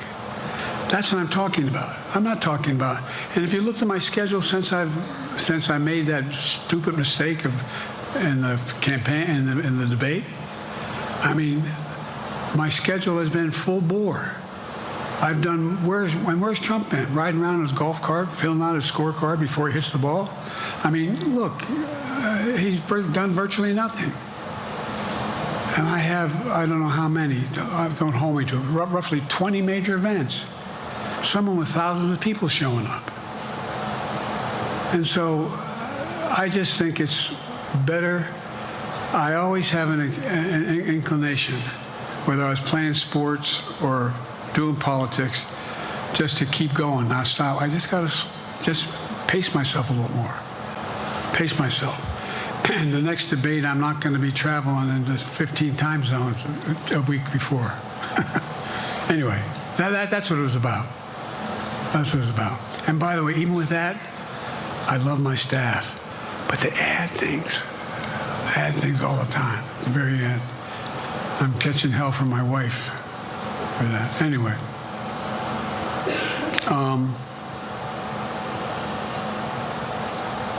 I'm sorry. Zeke Miller, Associated Press. Thank you, Mr. President. 2 questions for you. First, on the NATO summit, President Zelensky, in your meeting with him, he pressed you to lift your limitations on the Ukrainian use of American weapons, saying that, in his public remarks afterwards, saying that Ukraine cannot win the war unless those limitations are lifted. Are you reconsidering your position on that? And then secondly, following up on Felicia's question there, leaders of your own party have said that they're not worried about that debate. They're worried about the next bad night and the bad night after that. How can you reassure the American people that you are up to the task and that there won't be more bad nights at a debate stage or somewhere else? First thing about Zelensky asking for the ability to strike deep into Russia. We've allowed Zelensky to use American weapons in the near term, in the near or abroad, into Russia. Whether or not he should be attacked. For example, should Zelensky, he's not. If he had the capacity to strike Moscow, strike the Kremlin, would that make sense? It wouldn't. The question is, what's the best use of the weaponry he has and the weaponry we're getting to him? I've gotten him more long-range capacity as well as defensive capacity. And so our military is working. I'm following the advice of my commander-in-chief, the chief of staff of the military, as well as the Secretary of Defense and our intelligence people. And we're making a day-to-day basis on what they should and shouldn't go, how far they should go in. That's a logical thing to do. Second question related to Bad nights, sir. How can you reassure the American people that you won't have more bad nights, whether they be on a debate stage or on some matter of foreign policy? Well, I tell you what, the best way to assure them is the way I assure myself, and that is, am I getting the job done? Am I getting the job done? Can you name me somebody who's gotten more major piece of legislation passed in 3.5 years? I created 2,000 jobs just last week. So if I slow down, I can't get the job done. That's a sign that I shouldn't be doing it. But there's no indication of that yet. None. What do we got here?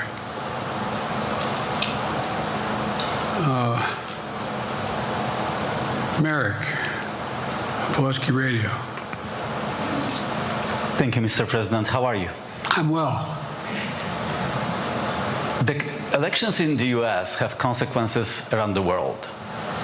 You have pretty high standing in Europe. I just asked President Macron about you, and he said we are happy to have him as the President of the United States. But there is a concern.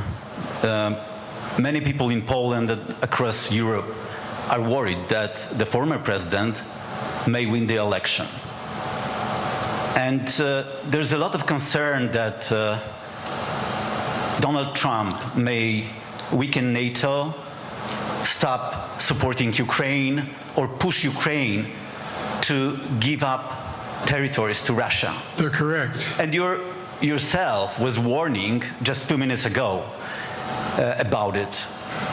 So my question is, do you think that Europe will be left on its own if Donald Trump wins the election? And what's your advice to European leaders to prepare for possible US disengagement? Well, look, I think, how can I say this without sounding too self-serving? I'm not having any of my European allies come up to me and say, Joe, don't run. What I hear them say is, you've got to win. You can't let this guy come forward. He'd be a disaster. He'd be a disaster. I mean, I think he said in one of his rallies, don't hold me to this, recently, where NATO, I just learned about NATO or something to that effect. Foreign policy has never been his strong point. And he seems to have an affinity to people who are authoritarian. That worries, as I tell you from Poland, that worries Europe. That worries Poland. And nobody, including the people of Poland, think that if he wins in Ukraine, he's going to stop in Ukraine, that that's going to be the end of it. And so what I can say is, I think I'm the best qualified person to do the job, to make sure that Ukraine does not fall, that Ukraine succeeds, that the European alliance stays strong. You may recall, no one was talking about Finland joining NATO. I remember talking to Putin right after we got elected in Geneva, and he was talking about what we should do. We couldn't be in Eastern Europe, et cetera. And I said, you're looking for the Finlandization of Ukraine, because you're going to get the NATOization of Finland. And about 4 weeks later, I got a call. That's not true. Probably 5 months later, from the president of Finland, could he come and see me?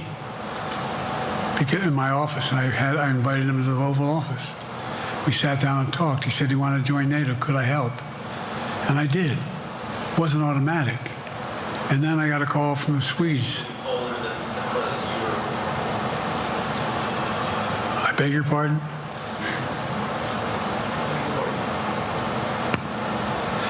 And so Finland joined NATO, 800-mile border, it's a significant, and they were already allies, but they weren't part of NATO. And you heard, I think you heard, maybe, I can't recall whether he said it publicly or in our closed meeting, but he wouldn't mind it being repeated. He said, we decided in Finland, the people of Finland decided they had to be part of NATO. It was in our interest because of the joint ability to be together, to dissuade any attack on Finland. And the same thing with Sweden. It took a lot of selling to some folks, particularly in Turkey and other places, to agree to the expansion. But it expanded. And we're a hell of a lot stronger because of it. We're more secure because of it. And by the way, I was able to get 50 other nations, 50, to support Ukraine. 50. And we were able to bring about a coalition of Europe and Asia, Japan and South Korea. I just met we talked about AUKUS, and we talked about the relationship between Australia, New Zealand, Japan, South Korea, the United States. We're making the world safer and stronger because we have to deal with the new arrangement that exists in the world. The Cold War is over. The post-war era is over. What is going to replace it? And I respectfully suggest I have a pretty good idea what that should be. I've convinced a lot of people to follow it, and we're just going to get stronger. David Sanger.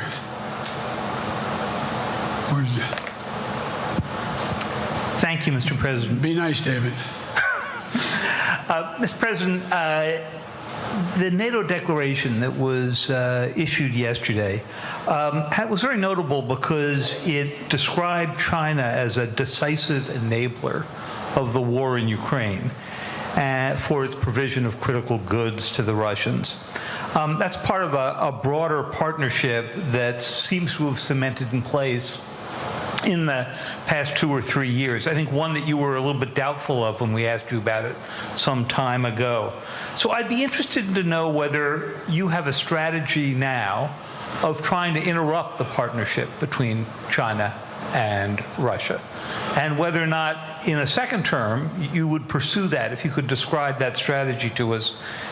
And along the way, could you also tell us whether you think, just to follow up on Felicia's question, that if you were in a room with Vladimir Putin again, the way you were 3 years ago, or with President Xi, that a few years from now you will be able to go negotiate with them, handle them one-on-one? Well, the first part of the question is, we discussed and I raised in the NATO summit, and others raised, the future of China's involvement, what they're going to do, what they're doing with Russia in terms of accommodating, facilitating. They're getting access to additional. They're not supplying weapons themselves. They're supplying mechanisms for them to be able to get weapons. And China's position is basically, and I've spent more time with Xi Jinping than any world leader has, over 90 hours since being vice president all the way through, for real. And by the way, I handed all my notes. But my point is that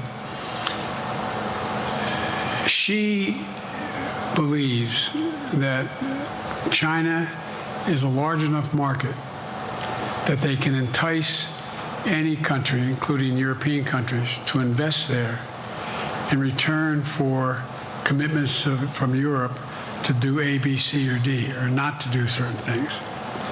What's happened is we had a long discussion about what we cannot, you have to make clear, China has to understand that if they are supplying Russia with information and capacity, along with working with North Korea and others to help Russia in armament, that they're not going to benefit economically as a consequence of that by getting the kind of investment they're looking for. And so, for example, we're in a situation where, and we've reestablished direct contact with China after that, remember the balloon, quote unquote, going down, and all of a sudden things came to an end? Well, we set up a new mechanism. There's a direct line between Xi and me, and our military has direct access to one another, and they contact one another when we have problems. The issue is that we have to make sure that Xi understands there's a price to pay for undercutting both the Pacific Basin as well as Europe, and as it relates to Russia and dealing with Ukraine. And so for example, if you want to invest in China, as you know this area really well, if you want to invest in China, you have to have a 51% Chinese owner. You have to make sure that you do by their rules. And you don't have the authority, and that you have to provide all access to all the data and information you have. There was a while there, as you recall, the last administration and other administrations, where the access to that market was enticing enough to get companies to come in because they had access to over 1 billion people in the market, not 1 billion, but a lot of people in the market. And so they were doing it. But that got curtailed when we started saying we're going to play by the same rules. For example, the idea they don't abide by the international rules related to subsidizing products by the government funding. So guess what? They're not going to be able to export their electric vehicles to the United States without a significant tariff. Others are doing the same thing around the world. But it is a concern.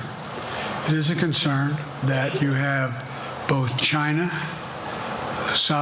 North Korea, Russia, Iran, countries that are not necessarily coordinated in the past, looking to figure out how they can have impact. Do you have a strategy to interrupt that impact? Yes, I do, but I'm not prepared to talk about the detail of it in public. And I think you'll see that some of our European friends are going to be curtailing their investment in Russia. In China, as long as China continues to have this indirect help to Russia in terms of being able to help their economy as well as help them in, as a consequence of that, their ability to fight in Ukraine. The other thing that we talked a lot about is that, and I raised it, and I didn't hear any. I can't swear that everyone agreed because not everyone got to talk about it. But we need a new industrial policy in the West. For example, we talked about how both the EU as well as NATO has to be able to begin to build their own munition capacity, has to be able to generate their own capacity to provide for weapons and the ability to, it came as a surprise to some of us how we had fallen behind in the West in terms of the ability to construct new material, new weaponry, new everything from vehicles to weapon systems. And so one of the things that came out of this was we're going to be meeting again with a number of my colleagues, my European colleagues, is what do we do to increase the capacity of the West, particularly in Europe and Japan, to be able to generate the kind of ability to produce their own weapon systems. Not just for themselves, but to be able to generate that. It's the same, it's what Russia's trying to figure out. That they went to China and they didn't get the weapons, but then they went to North Korea. But we're going to be in a position where the West is going to become the industrial base for the ability to have all the defensive weapons that we need. That was a discussion as well. Mr. President, I'm not sure you answered on whether you would be ready to go deal with Putin and Xi 2 or 3 years from now. I'm ready to deal with them now and 3 years from now. Look,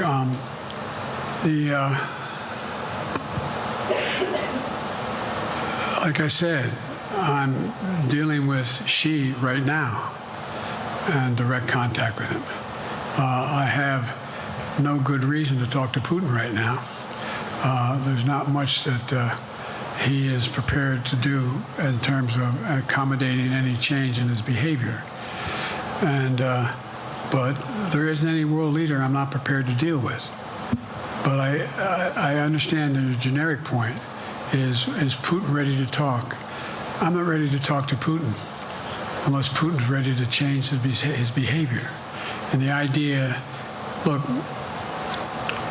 Putin's got a problem.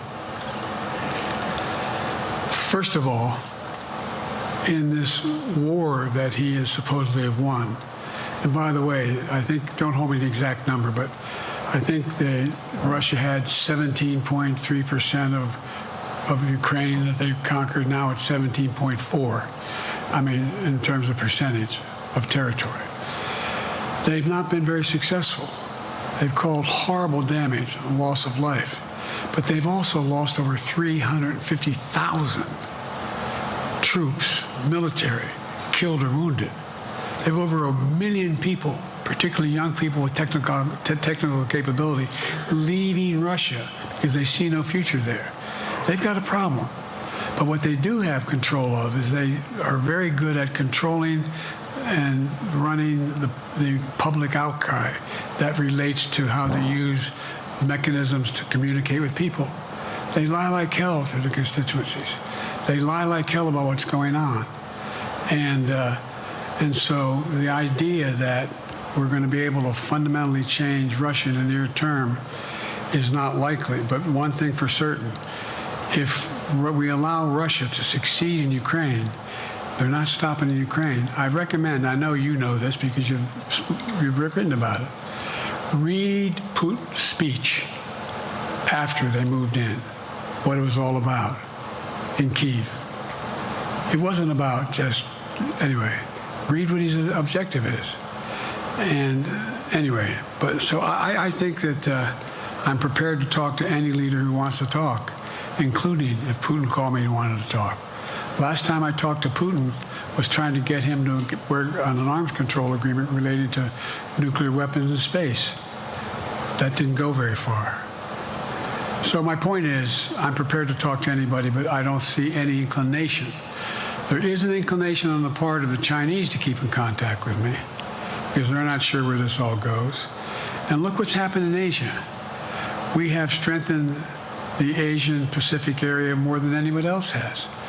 We just put together with, today I asked our NATO allies that we bring on the group from the South Pacific, Australia, New Zealand, Japan, Australia. I already mentioned Australia.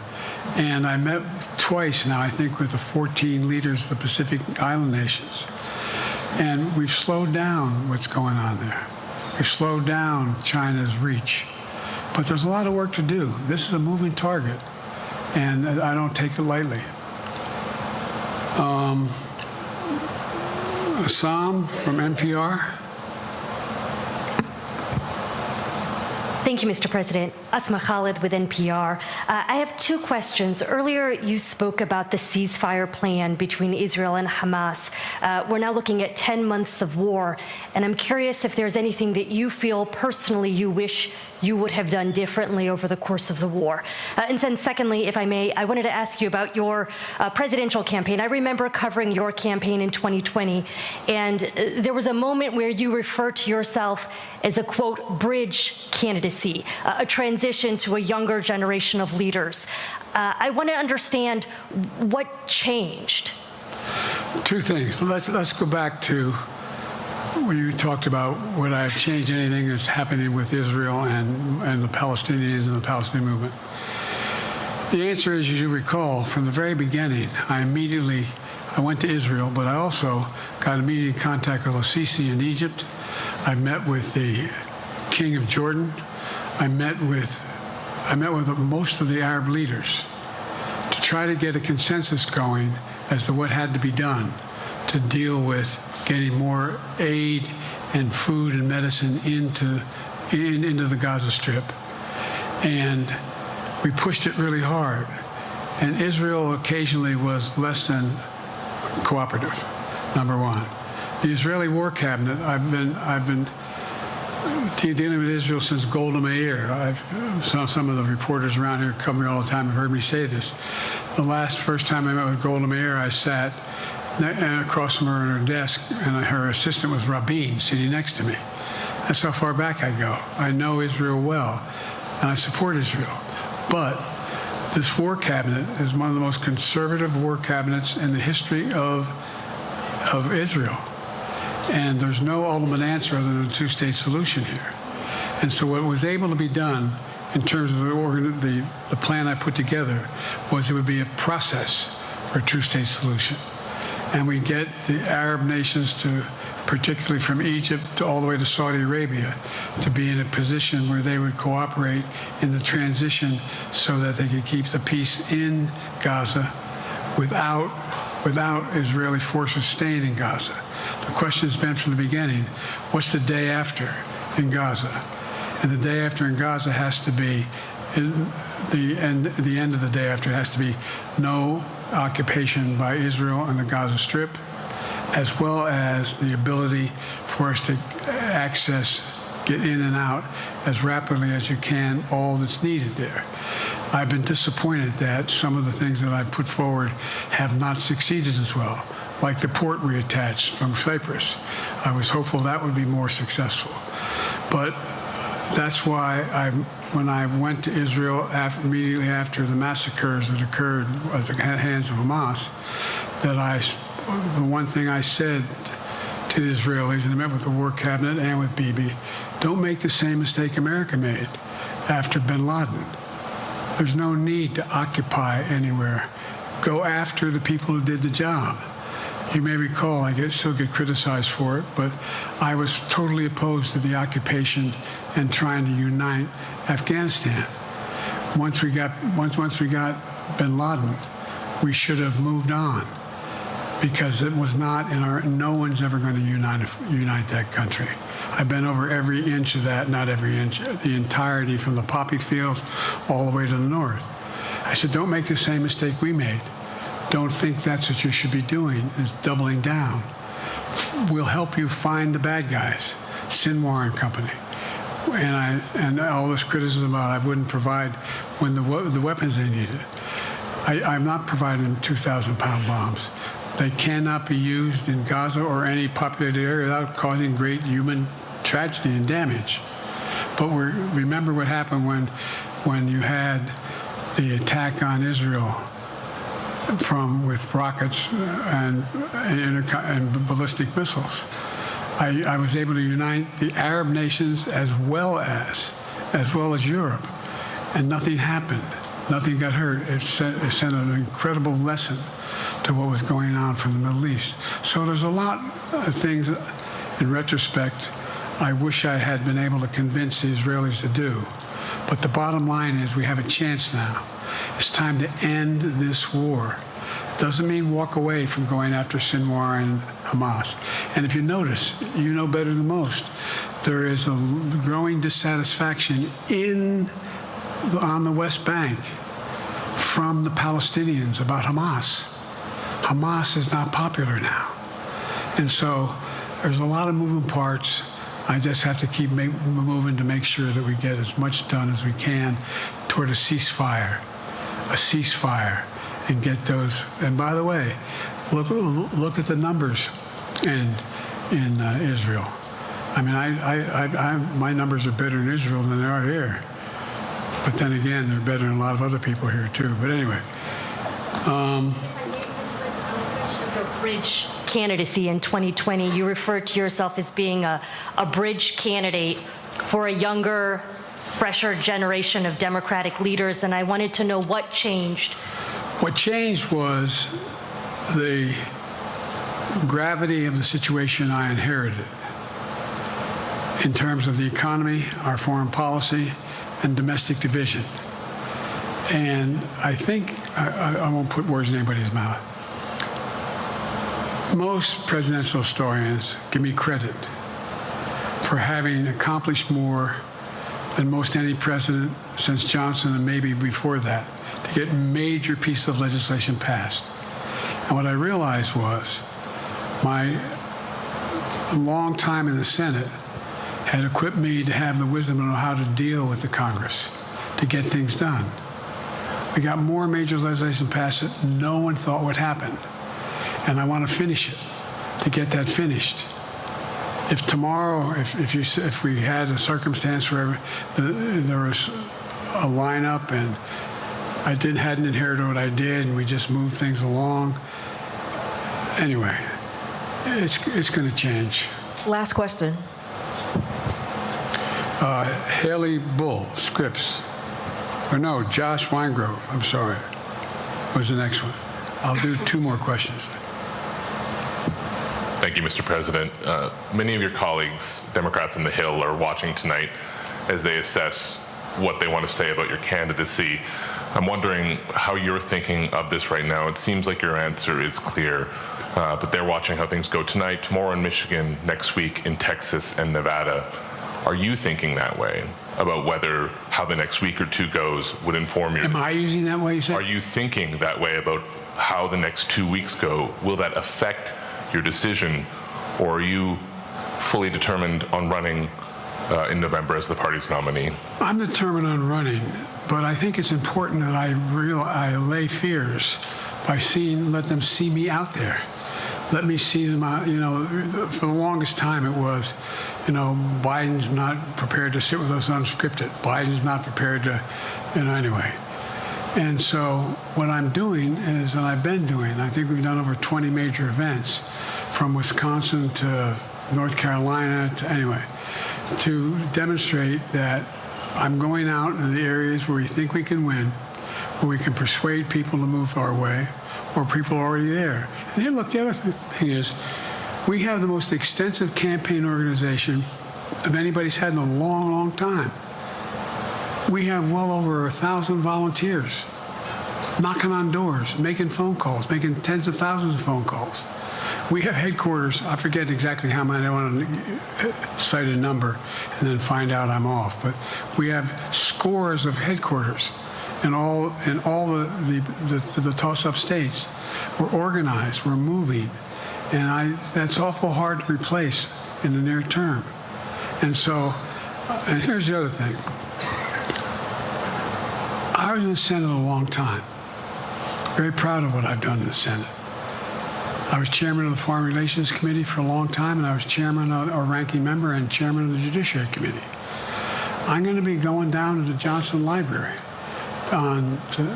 Anyway, I'm going to be going around making the case of the things that I think we have to finish and how we can't afford to lose what we've done or backslide on civil rights, civil liberties, women's rights.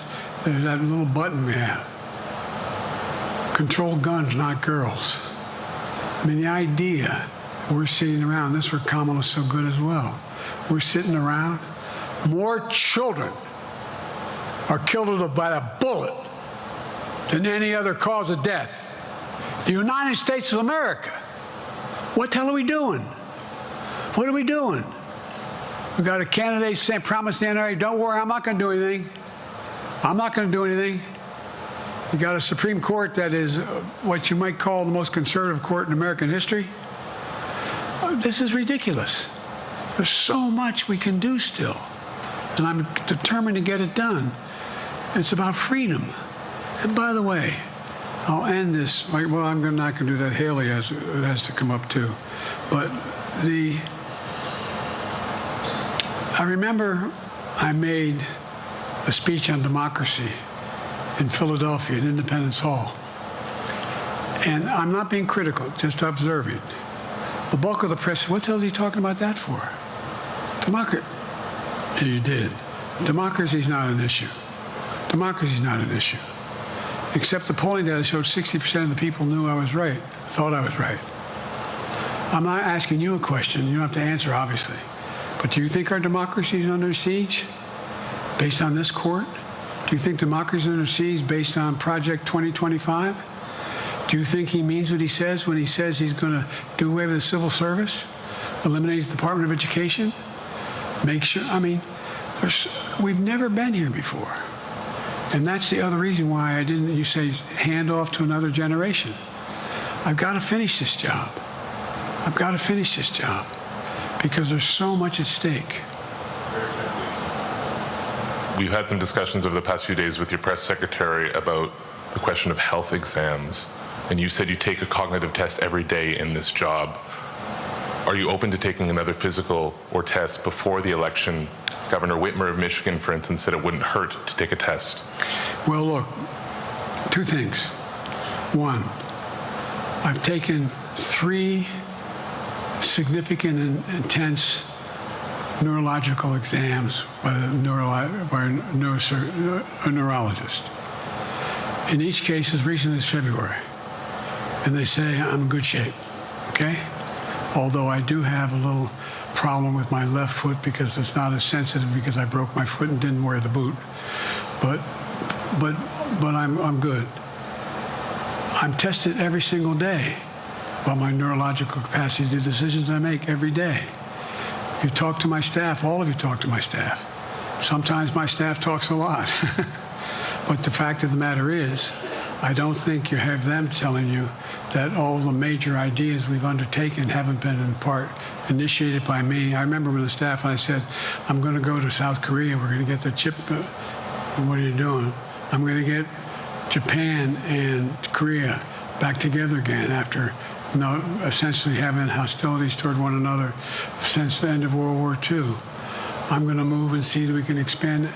You know, the only thing age does is helping with it, creates a little bit of wisdom if you pay attention. And so the point I'm making is, I think it's important that if the neurologist tells me he thinks I need another exam, and by the way, I've laid every bit of the record out. I hadn't hidden a thing. You ought to ask Trump for his, okay? I laid it all out. And every single day I'm surrounded by good docs. If they think there's a problem, I promise you, or even if they don't think it's a problem, they think I should have a neurological exam again, I'll do it. But no one's suggesting that to me now. And I'll ask you another question. No matter what I did, no one's going to be satisfied. Did you have 7 docs? Did you have 2? Who'd you have? Did you do this? How many times did you?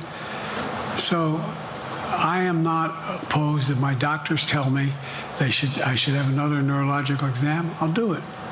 But that's where I am. Haley Bull, Scripps. Thank you, Mr. President.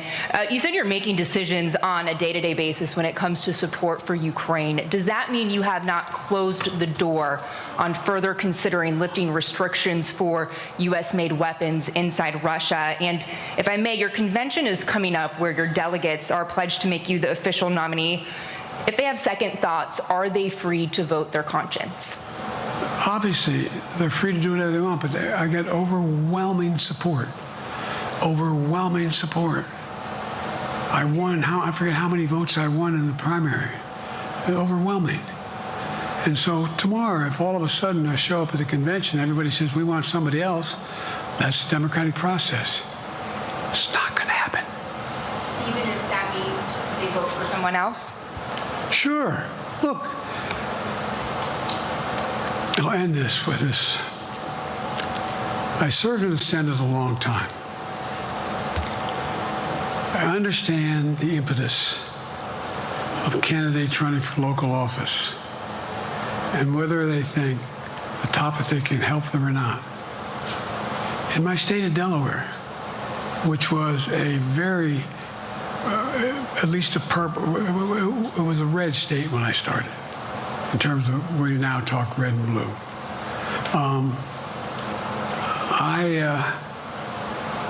I don't recall most of the Democratic presidents winning my state when I was a candidate. The truth of the matter is I understand the self-interest of every candidate. If they think that, running with Biden at the top is going to hurt them, then they're going to run away. I get it. But so far, go and look at the polling data in their states.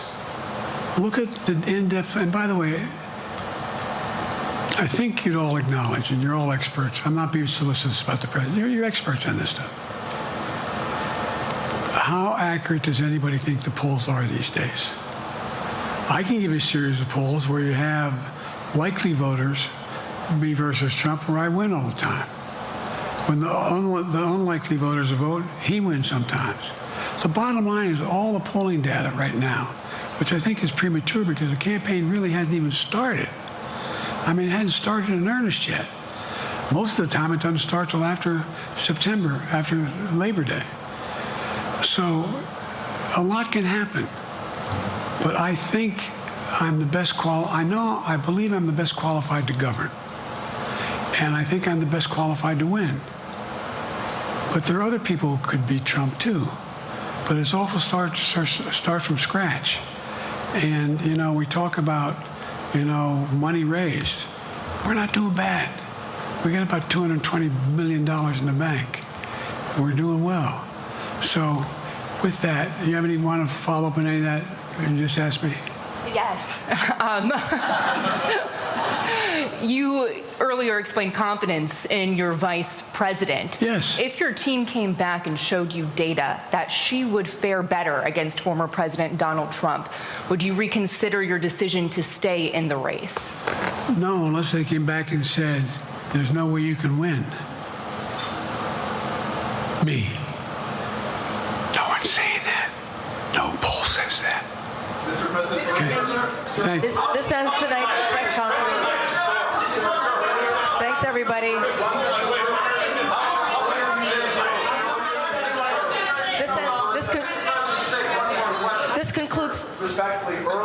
misspoke in your opening answer. You referred to Vice President Harris as Vice President Trump. Right now, Donald Trump is using that to mock your age and your memory. How do you combat that criticism from tonight? Listen to him. This concludes tonight's press conference. Thank you, everybody. Thanks, everyone. More than 40 minutes. President Joe Biden. More than 40 minutes. President Joe Biden answering questions there. Members of the media, if you wanted to see what a real president looks like, what you just saw there, Dr. Greg Carr, was a foreign policy expert methodically walking through something Donald Trump could never do. Roland, everybody, that's right. I mean, I'm really trying hard not to cuss right now. But what the F are we talking about? This fool, who was that, Roland? Peter Alexander? Yeah, Peter Alexander. He stood his funky ass up. Now you 40 minutes. And this is probably a reference most people won't get unless you're an old movie buff. They call it Capricorn, right? It's a Wonderful Life. He had a movie called Mr. Smith Goes to Washington. Jimmy Stewart played a congressman. The corrupt Congress people in Congress trying to put him out. He went to the floor and did a filibuster. And as the news got out, the public turned against these other people. He just gave a mini version of that. It wasn't a drop dead. He had people to call on. I think it was a brilliant move to get the lady from NPR had the hijab on to ask him about Palestine and to ask him about legacy. He answered every question, knocked it out the box with detail. This fool gets up at the end and says something about this racist brain-addled. Biden even got Project 2025 in. And here come Peter Alexander. Think about you said Trump instead of Harris. And the perfect answer, unscripted, while his staff's trying to get him off stage after he smiles, that smile that you said, we all said 2 weeks ago he should have been giving to Trump the whole time. What does Joe Biden say? Listen to him.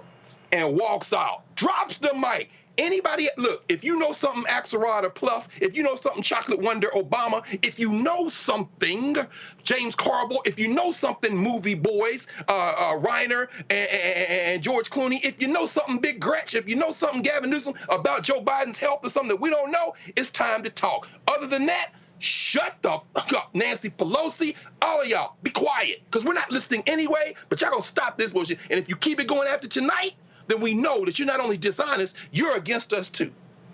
L. Joy, okay, he said Vice President Trump instead of Vice President Harris. Later he talks about her. Okay, and. I mean, okay, he said that. The man started going through China, Japan, start walking through countries. We negotiated this, and this. Give me a break. Yeah, and to make the connection, what you said earlier in talking about some of the data where people watched the debate and, did he have gas and things of that nature and a bit slower than people are used to either him responding or wanting people to respond? Yes, but more importantly, people saw that he was able to speak to policy. Here, he was able to focus on foreign policy, which we know he has the greatest strength in this contest in general. And so people are able to put aside a gaffe here or there. It reminded me, Roland, of when your mom is calling you and she called all the siblings before she gets to your name. Listen. I got nine nieces. I got 4 nephews. All right. I can't tell you. So my sister Levita has 4 kids. Okay. Her oldest daughter is Chloe. Her other daughter is Faith. I'll be like, Chloe, I'm like, you know who the hell I'm talking to? Yeah. But we make fun of my mom all the time. She'd be like, Joy, Tiffany, Kara, and this is like, Mom, I am not Tiffany, right? So we get it, right? But it would be something if that was that gaffe and. But as you said, we just watched him for close to an hour stand and be responsive to questions, answer every single question, go in detail, in depth. And what more do you want? And it's reminiscent of our dearly departed Joe Madison. Is just like, do you want an orgasm? Like, what do you want? Lauren, I remember Jake Tapper saying, "Oh, he needs to stand up there and do a 2-hour news conference." Dude, come on. And again, you watched him methodically walk through negotiating with world leaders. Let's be perfectly clear to all of the debate people. Donald Trump could never do what we just watched. Yeah, well, that's obvious. I mean, it's obvious that Donald Trump could never do any of that. He can't answer any questions on foreign policy, period. Certainly nothing in depth on China or Russia or anything else. And that's why the media has to be indicted in this moment, particularly the New York Times, the butthurt emails, New York Times, that's always trying to figure out a way to divert everybody's attention onto something that is beside the point of the fact that we have an extremely dangerous person running for president as the Republican nominee, which is something they begrudgingly bring up. And I'm still confused as to whether or not Joe Kahn or anybody else at the New York Times really cares about the First Amendment, saving our democracy, and protecting us from fascism under Donald Trump, which they have declared they're going to do in a 900-page document. And instead, the New York Times has chosen to invest itself in whatever they need to invest itself in to make money and get clicks to a website. That's what I think they're doing. It's extremely, of course, hard to verify that, but every move that they make is in that direction. And, as for this press conference tonight, there were a few really good questions in there. The journalist that asked the bridge question, you said you were the bridge candidate. That was the NPR reporter. That was a really good question. And I can assure you that the control room back in New York at NBC was in Peter Alexander's ear telling him to, you gotta get up and yell at him about the gaffe. You got to get up and yell and make that clip and make that, we got to get that for viral, whatever, and we'll put it on the newscast. I mean, you could just feel it in Peter Alexander jumping up and just having to ask. But this is what the media has become. This is how they make money. They get it through attention, they get it through clicks, and they'll do anything to get it. It's embarrassing in a time when you have Donald Trump on the ballot. That's really the thing that people need to understand, that the other person is so dangerous. But having said that, I don't think it's too much to ask to get a press conference, once every 2 months, 3 months. And this White House, I think his staff has not served him well. I think they've been trying to hide him. And I think it's obvious that they've been trying to hide him.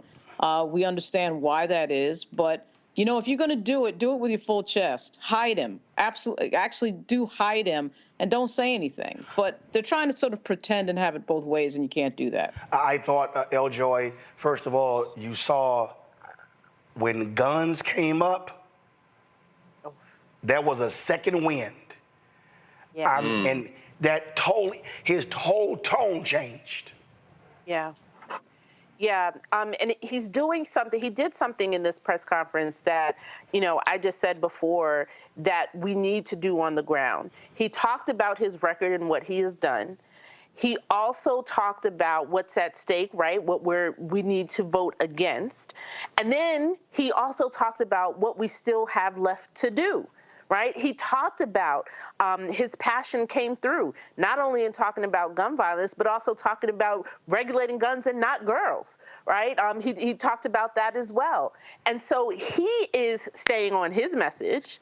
He is clear about what his role is, to talk about his successes, to talk about what's at stake if this other guy gets in, and to talk about what is still left to do and what we need to do once we are reelected. And that kind of discipline that both he has and Vice President has, that she also talks about, right? The issues and the things that are left to be done. That is the messaging that we should take away from this, rather than, as Dr. Carr has mentioned, just focusing on one aspect, one gaffe in the beginning of the press conference, rather than close to an hour of him laying out that strategy.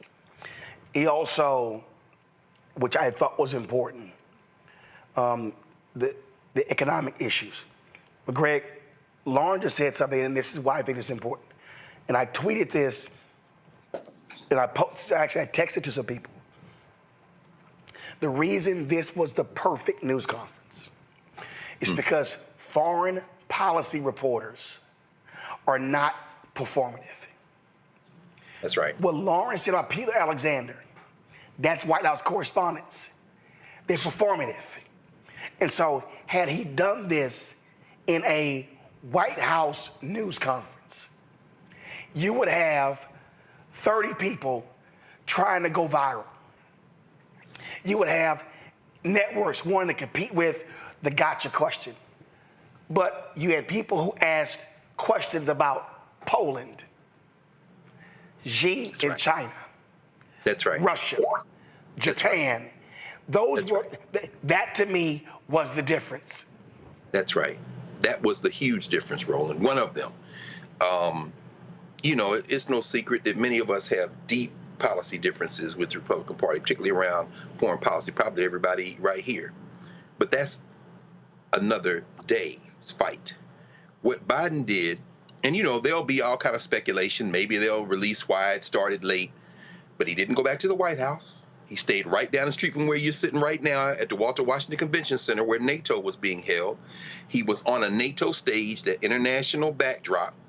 And when those, and you're right, calling those international reporters, Macron right now, Macronism was rejected in France last week in the election. They beat back Le Pen and that right-wing party, but now Macron is saying nobody won the election. Meaning what? Meaning that he knows that he took the L, but he's not going to concede to his left wing in France. The French reporter gets up and ties Macron in, who is saying maybe we need to back away from this American investment in NATO and beef up our military, because Macron is sounding the alarm saying Europe needs to maybe distance itself from the United States on the issue of NATO and fund our own stuff.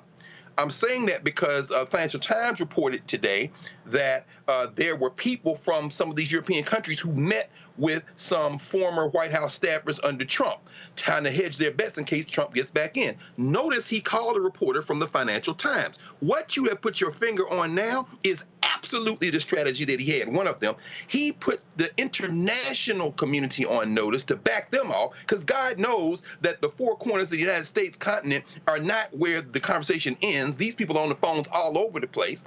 And at the same time, finally, and this is where I think, Eljoy, your experience as you're discussing it tonight, and of course over the arc of your work, is very important. This ground game that the Democrats always seem stupidly not to ever really dig into, leaving it to the rest of us, Black Voter Matters, everything Eljoy's been doing, and so many other people. Joe Biden may be in a stronger position now. As he said, the campaign really ain't started yet. We got the Republicans next week, the Olympics, and then the Democrats. He might be in a stronger position now because of what happened in the debate. I'm not saying he is, but consider this. Because, Eljoy, I know the first time I saw you physically was when you were in South Carolina campaigning for Kamala Harris. She gets beaten in the primary. There was some ambivalence in some parts of Black communities around her. That has evaporated now. We are all in full lockstep. Y'all go to hell. Y'all trying to attack her. At the same time, they trying to attack Biden. He goes full populist. It's the elites, blah, blah, blah. That's a little taste of Bernie Sanders. And then he comes back. He doesn't erase what happened in the debate 2 weeks ago. However, what he did tonight goes a long way towards saying, what else y'all want? What else y'all got? No, I'm going to take another reporter. Stand back up. Peter, go ahead, ask that question. You know you're going to ask. Ask him. Drops the mic, walks off. He might be in a stronger position if we look back in retrospect now. Yep. Than he was before he entered that first debate 2 weeks ago. Lauren, I'll say this here. And Congressman Jim Clyburn has suggested this several times. And the Biden campaign should immediately do this. Do town halls. Allow him to be able to stay. Did you see the question? I don't know the guy's name. When he said, be nice or whatever, clearly that's a long-time foreign policy reporter. I go back to the Uni Journalists of Color when I was one of the 4 people to interview President George W. Bush. And Bush was 2 things. He could be curt when he wasn't in a good mood. He could be playful when he was in a good mood. I wanted to get him comfortable. I wanted to get him feeling in a nice cocoon, which is why we were able to get 2 questions each as opposed to 1. The reason I'm saying that, Joe Biden feeds off of people. And I think what they should do is say, ABC, we'll do a town hall. MSNBC, we'll do a town hall. I say they should be looking at doing 2 town halls per month. I don't know if he's going to do the debate, but the bottom line is this here. He needs to be in a situation where he can communicate and lock eyes with the voter. That to me is what the campaign should be focused on right now. Yeah, a few things. So David Sanger is the correspondent from the New York Times, Roland. The other thing is, yeah, I understand what you're saying about town halls. He does feed off of that, but I do have some conflict in trying to figure out whether or not the old Joe Biden, the State of the Union Joe Biden, is going to show up to that town hall, or the June 2017 Joe Biden is going to show up to that town hall. And if I was the person on staff, I'd be incredibly worried about that. I wouldn't. Okay, so I wouldn't. I just think that. Here's why. If you're in this, be in it. If you're in it, be in it. And what you do is you make sure he goes to sleep. You make sure you don't overschedule. I mean, that's all controllable. It is controllable, but you do have something here where you have a clock ticking. You have a 117-day clock, right? So I would say you don't want to necessarily put anything on there that's ultra risky, because you are in a situation now where every single thing that he does is triple analyzed, as you know. And I'll just say this, as somebody who, as you know, Roland, because you helped me out tremendously with this, in 2021, I was diagnosed with breast cancer. I had to go through chemo. And when you do that, it F's up with your cognitive ability for a temporary amount of time, thank goodness. But I can remember feeling like I could not list things and recall. Of course, these are two different things. Whatever's going on with the president is not the same as that, but I know what that feeling is. And you could see it on June 27 and a little bit tonight, where the president does have some inability or difficulty with a list of things. When he has to list, he will drop out of that sentence and say something like, never mind, I'm going on too long, or something like that to sort of bail out of it. And as somebody who knows what that frustration is, after a while, I mean, it kind of reminds me of what my friends who work on Capitol Hill told me when he had gone to the annual Democratic retreat.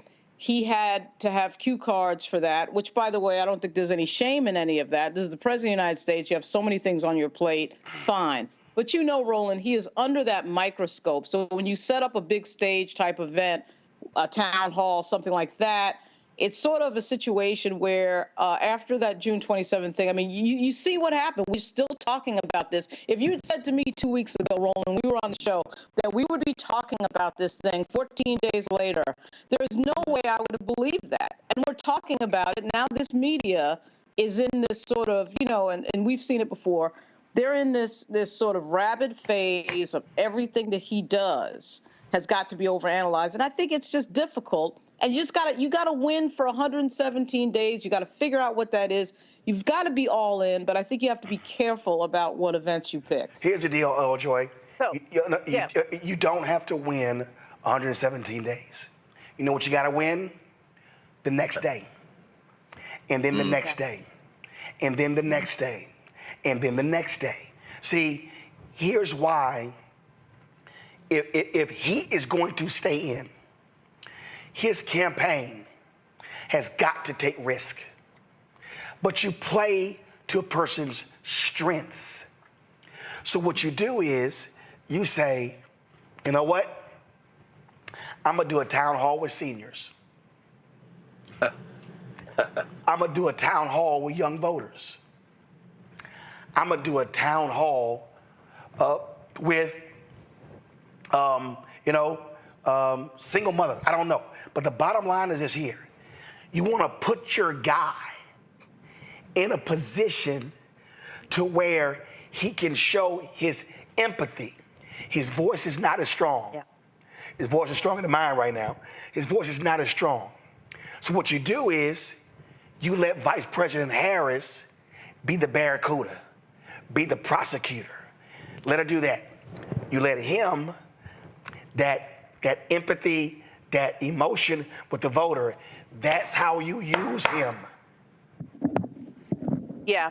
The only thing different I would say from your suggestion, Roland, is I don't know that it should be in lockstep in partnership with the media outlets.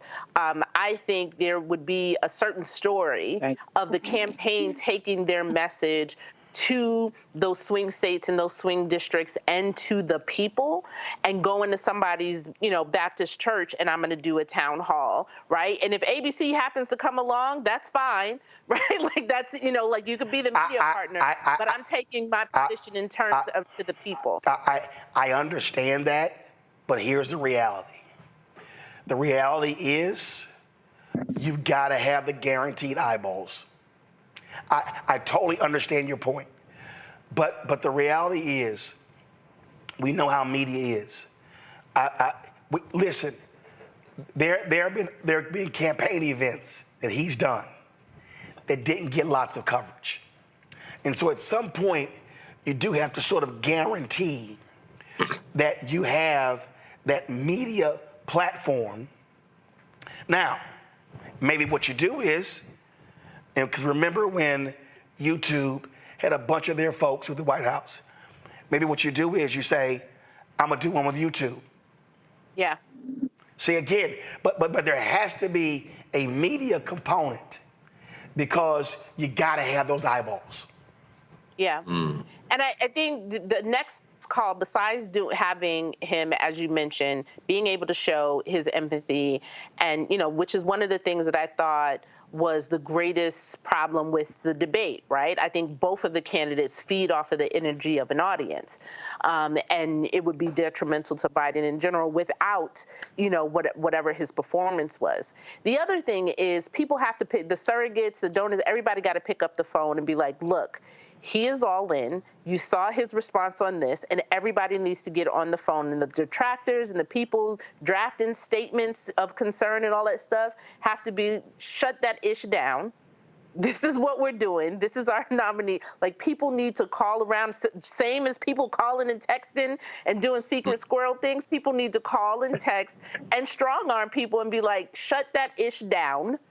Yeah. These are the groups, the organizations, and folks that we need fully funded in order to continue to do the work that they need to do so that we can reach as I said, that high ceiling of engaging people, right? So instead of you talking and releasing, op-eds and statements, actors that are, well, these are, previous Democratic donors, that's great. Here are the 10 organizations and the 10 groups I need you to max out to continue this. Here are all of the down ballot races, that we need investment in as well, so we can win back Congress, so that I have the Congress and the Senate that I need in order to continue this administration. Because it's not just about electing me, it's making sure that the whole place is not shut down because you have a divided Congress here. So I need the strong arm people on the phone.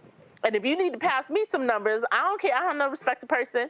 I will call somebody from an unmasked number or whatever to shut that ish down. Here are the organizations. Here are the groups. Here's the cities I need you to visit. Here are the places I need you to go talk to. Here is the work I need you to do. And that is somebody in the Biden team, the group of people need to lock themselves in a conference room and make those calls starting at 6 p.m. and moving all the way until all of this is shut down. So, yeah. So let me woosah before I go here.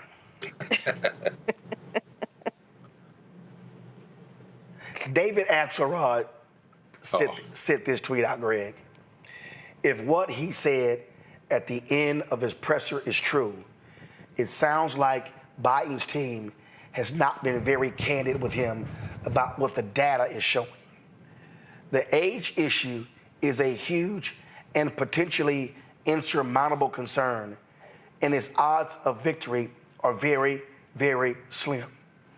Okay. Here's the problem with that. The Washington Post poll that came out, 85% say he's too old. 75% want him to drop out. The race is tied. Okay? So now I'm confused. See, this is the problem that Axelrod and the rest of these people, for some reason, don't want to accept. It's sort of what Chris Matthews talked about. Sam Stein actually had a column on this today in the Bulwark as well.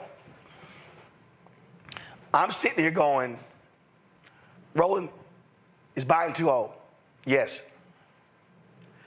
Would it be great if there's another candidate? Yes. Are you excited about Biden? No. But it's time to vote. It's Biden, Trump. Who you voting for? Trump can kiss my ass. Duh. That is the reality. See, so what the Axelrod don't understand is, and we see it in the data. Adrian Shropshire last night, she said it's been a 15-point increase in black support since the previous poll. Yeah. She said it's trending this way because I saw that I sent you and Lauren, there was a tweet where this one guy pulled some data and he said when undecideds are pushed as to who they're going to support, 80% break for Biden. So even though people say he's old, want another candidate, they're judging him based upon the buffoon on the other side. Right.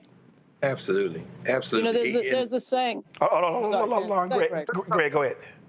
That's all right. I'll keep mine short, and then Lauren, please. I mean, this is so important, the conversation we're having. Frankly, maybe we'll end up knowing it. I think we all want to know what David Axelrod and David Plouffe know, what Reiner and George Clooney know, what Barack Obama knows that we don't, because clearly it has them convicted to engage in full-bred idiocy at this point. I've never been a big Barack Obama fan. I was excited that he became president, voted for him, out there campaigning. It's very beautiful. But we got stuck with the bill for Barack Obama. That would be called Donald Trump and Trumpism, which was always present but had an avatar at that point. Joe Biden has been able to get a lot accomplished, more than Obama, and Obama should shut the fuck up at this point. And his clownish advisors, Plouffe and Axelrod, who those soft white nationalists who find Barack Obama palpable because he's not.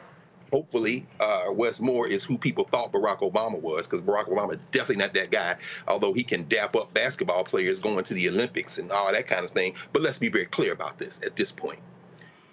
Either they've got to know something we don't, and we need to know it now, because the delegates for the Democrat, and y'all help me, you know, especially Joe, you know the inner workings of this better than I do, but don't they start voting soon? I mean, they start locking in advance of the convention. In other words, this is inevitable. They are acting apoplectic at this point. So either y'all know something we don't, or the alternative, which is terrible to contemplate, but perhaps is easier to understand. This is all politics. Y'all ain't never been down with Joe Biden like that for real.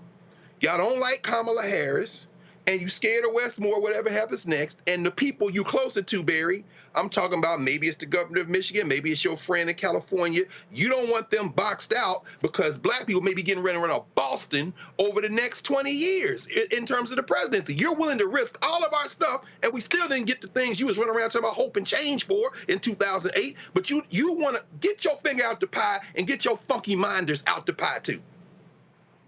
Yeah, you know, Greg, brutal, Greg, brutal. I think that I think that you have to remember that we ended up with Hillary running first because of Barack Obama, right? Because he was the one that wanted Hillary to go first. Then she ends up losing, and we end up with Donald Trump. Okay. Right. When really, if you think about it, it should have been Biden. Obviously, your vice president would probably go first, and then Biden would have probably run would have gone for 8 years, and we would be sitting here right now with this set of issues with regard to his age. I mean, there's an old saying, lead follower, get out of the way. And apparently these people really don't want to get out of the way. Whatever it is that they know, Greg, whatever it is that they know that they've just got to tell us, David Axelrod and James Carville and the dude bros of Obama and all these people, whatever it is, they should have known it 2 years ago, a year ago, 6 months ago, when we were deciding on delegates, when we were deciding on whether or not who was going to run again. They should have known it at least 6 months ago. And now. That's right.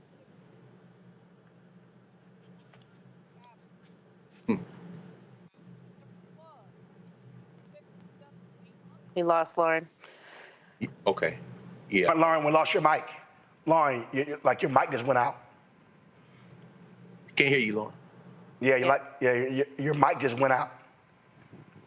I mean, I think to her point is that a lot of this, but, remember, let's go back, because even after Biden won, the first thing in the first year or 2 years was all about, do we need to change the vice president going later? Because they were trying to hurt her chances for being the presumptive nominee. Remember, we went through a whole year and a half of, oh, she's not right for this. What is she even doing? What is the vice president, as if, the vice president role is whatever the current president says the role is, right? So there was all of that as well, and we saw that resurgence of trying to jump over her again, as people were trying to put their favorite or who they believed needed to be there, because I guess people were just mad that Black women demanded something, and we got it. So, I mean, that's how I view it.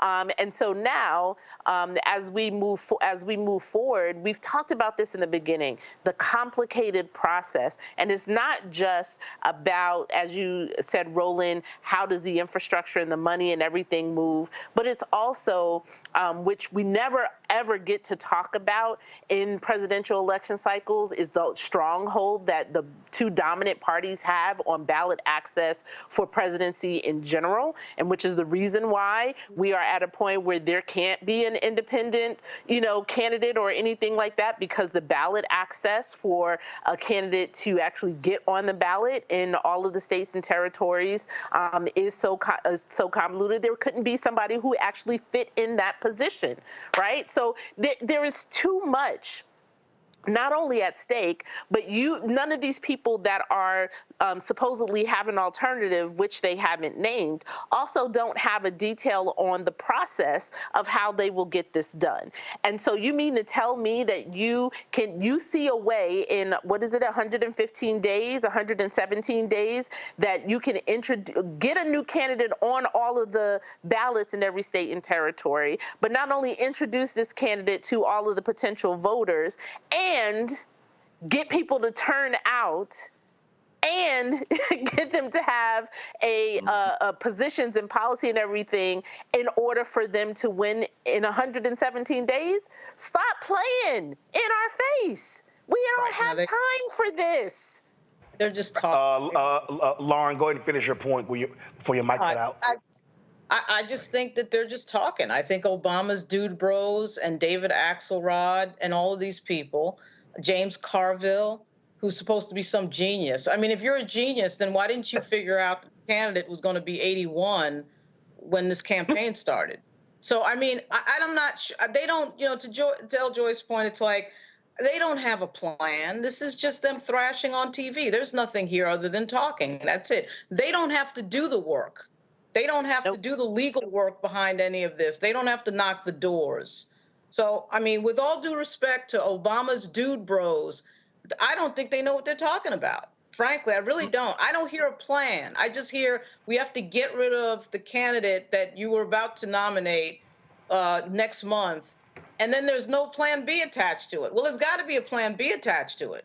I mean, you can't just say get rid of the candidate and then have no plan. So I don't know what the heck they're doing, and I don't know that they do either. Meanwhile, Roland. Go ahead. Meanwhile, final Roland, comment.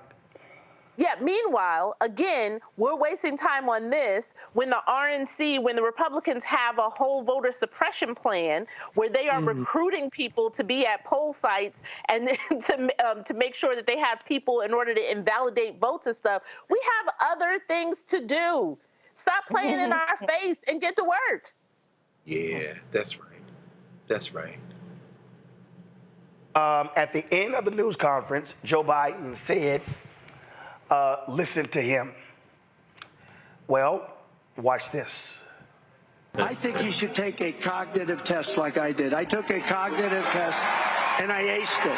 Doc Ronnie Johnson. Does everyone know Ronnie Johnson, congressman from Texas? He was the White House doctor. How good did Elise Stepanek do? You know, we've endorsed Dr. Oz. We've endorsed JP, right? JD Mandel, and he's doing great. Jimmy Connors is good. He's also happy. Mike Bolton, John Bolton is here. Mike Bolton, as you know, is in Russia. And there was progress today. I look forward to solving it. Thank you, Steve. It was Trump's fault. It's always Trump's fault. Can it ever be like Rick Gates's fault? I mean, it's always Trump's fault, Rick. By the way, they never report the crowd on January 6th. You know, Nikki Haley, you know, did you know they destroyed all of the information, all of the evidence, everything? Deleted and destroyed all of it. All of it. Because of lots of things. Like Nikki Haley is in charge of security. We offered her 10,000 people. We have some of our great business leaders and leaders, period, right behind me. I may ask Marilyn Lockheed. We appreciate it very much, Tim Apple. Yes, please, Mr. Kurd. Thank you very much for your time. You know what was interesting? Joe Biden won against Barack Hussein Obama. Has anyone ever heard of him? Arrest their leading political opponent, and leading by a lot, including Obama. I'll tell you what, you take a look at Obama and take a look at some of the things that he's done. And Putin, you know, has so little respect for Obama that he's starting to throw around the nuclear word today. You've heard that, nuclear. Thanks for giving your first comments on the bill on this show. It means a lot to us. We appreciate it, sir. Thanks a lot. You have a deal. Thanks a lot. Bye. Joe Bright, this guy is just the worst. So will Christian ever run for president against you? And you heard the prime minister, you heard maybe have Matt Blum speak next, because he's been so incredible in so many ways. He fights so hard. He loves his state. He loves the people. Think of it, a new branch of the United States military, United States Armed Forces, called Air Force. I never talked about that. That's something we never talked about. But what we just saw, we just left pleasure. A very big hello to a place where we've done very well, Sioux Falls. Thank you very much, Sioux Falls. Thank you.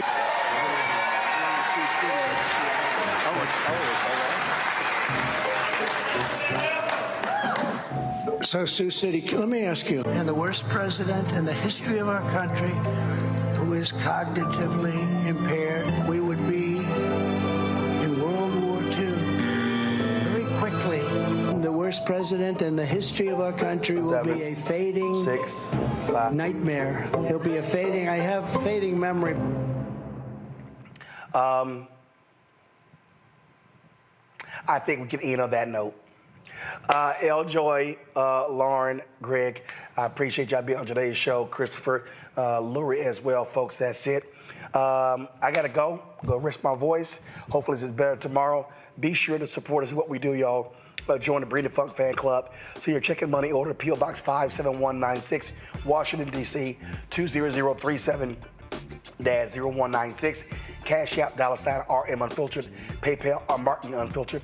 Venmo is RM Unfiltered. Zelle, Roland at RolandSMartin.com. Roland at RolandMartinUnfiltered.com. And be sure to get the Black Star Network app. Be sure to download it. All right, folks, I'll see y'all tomorrow. Holla.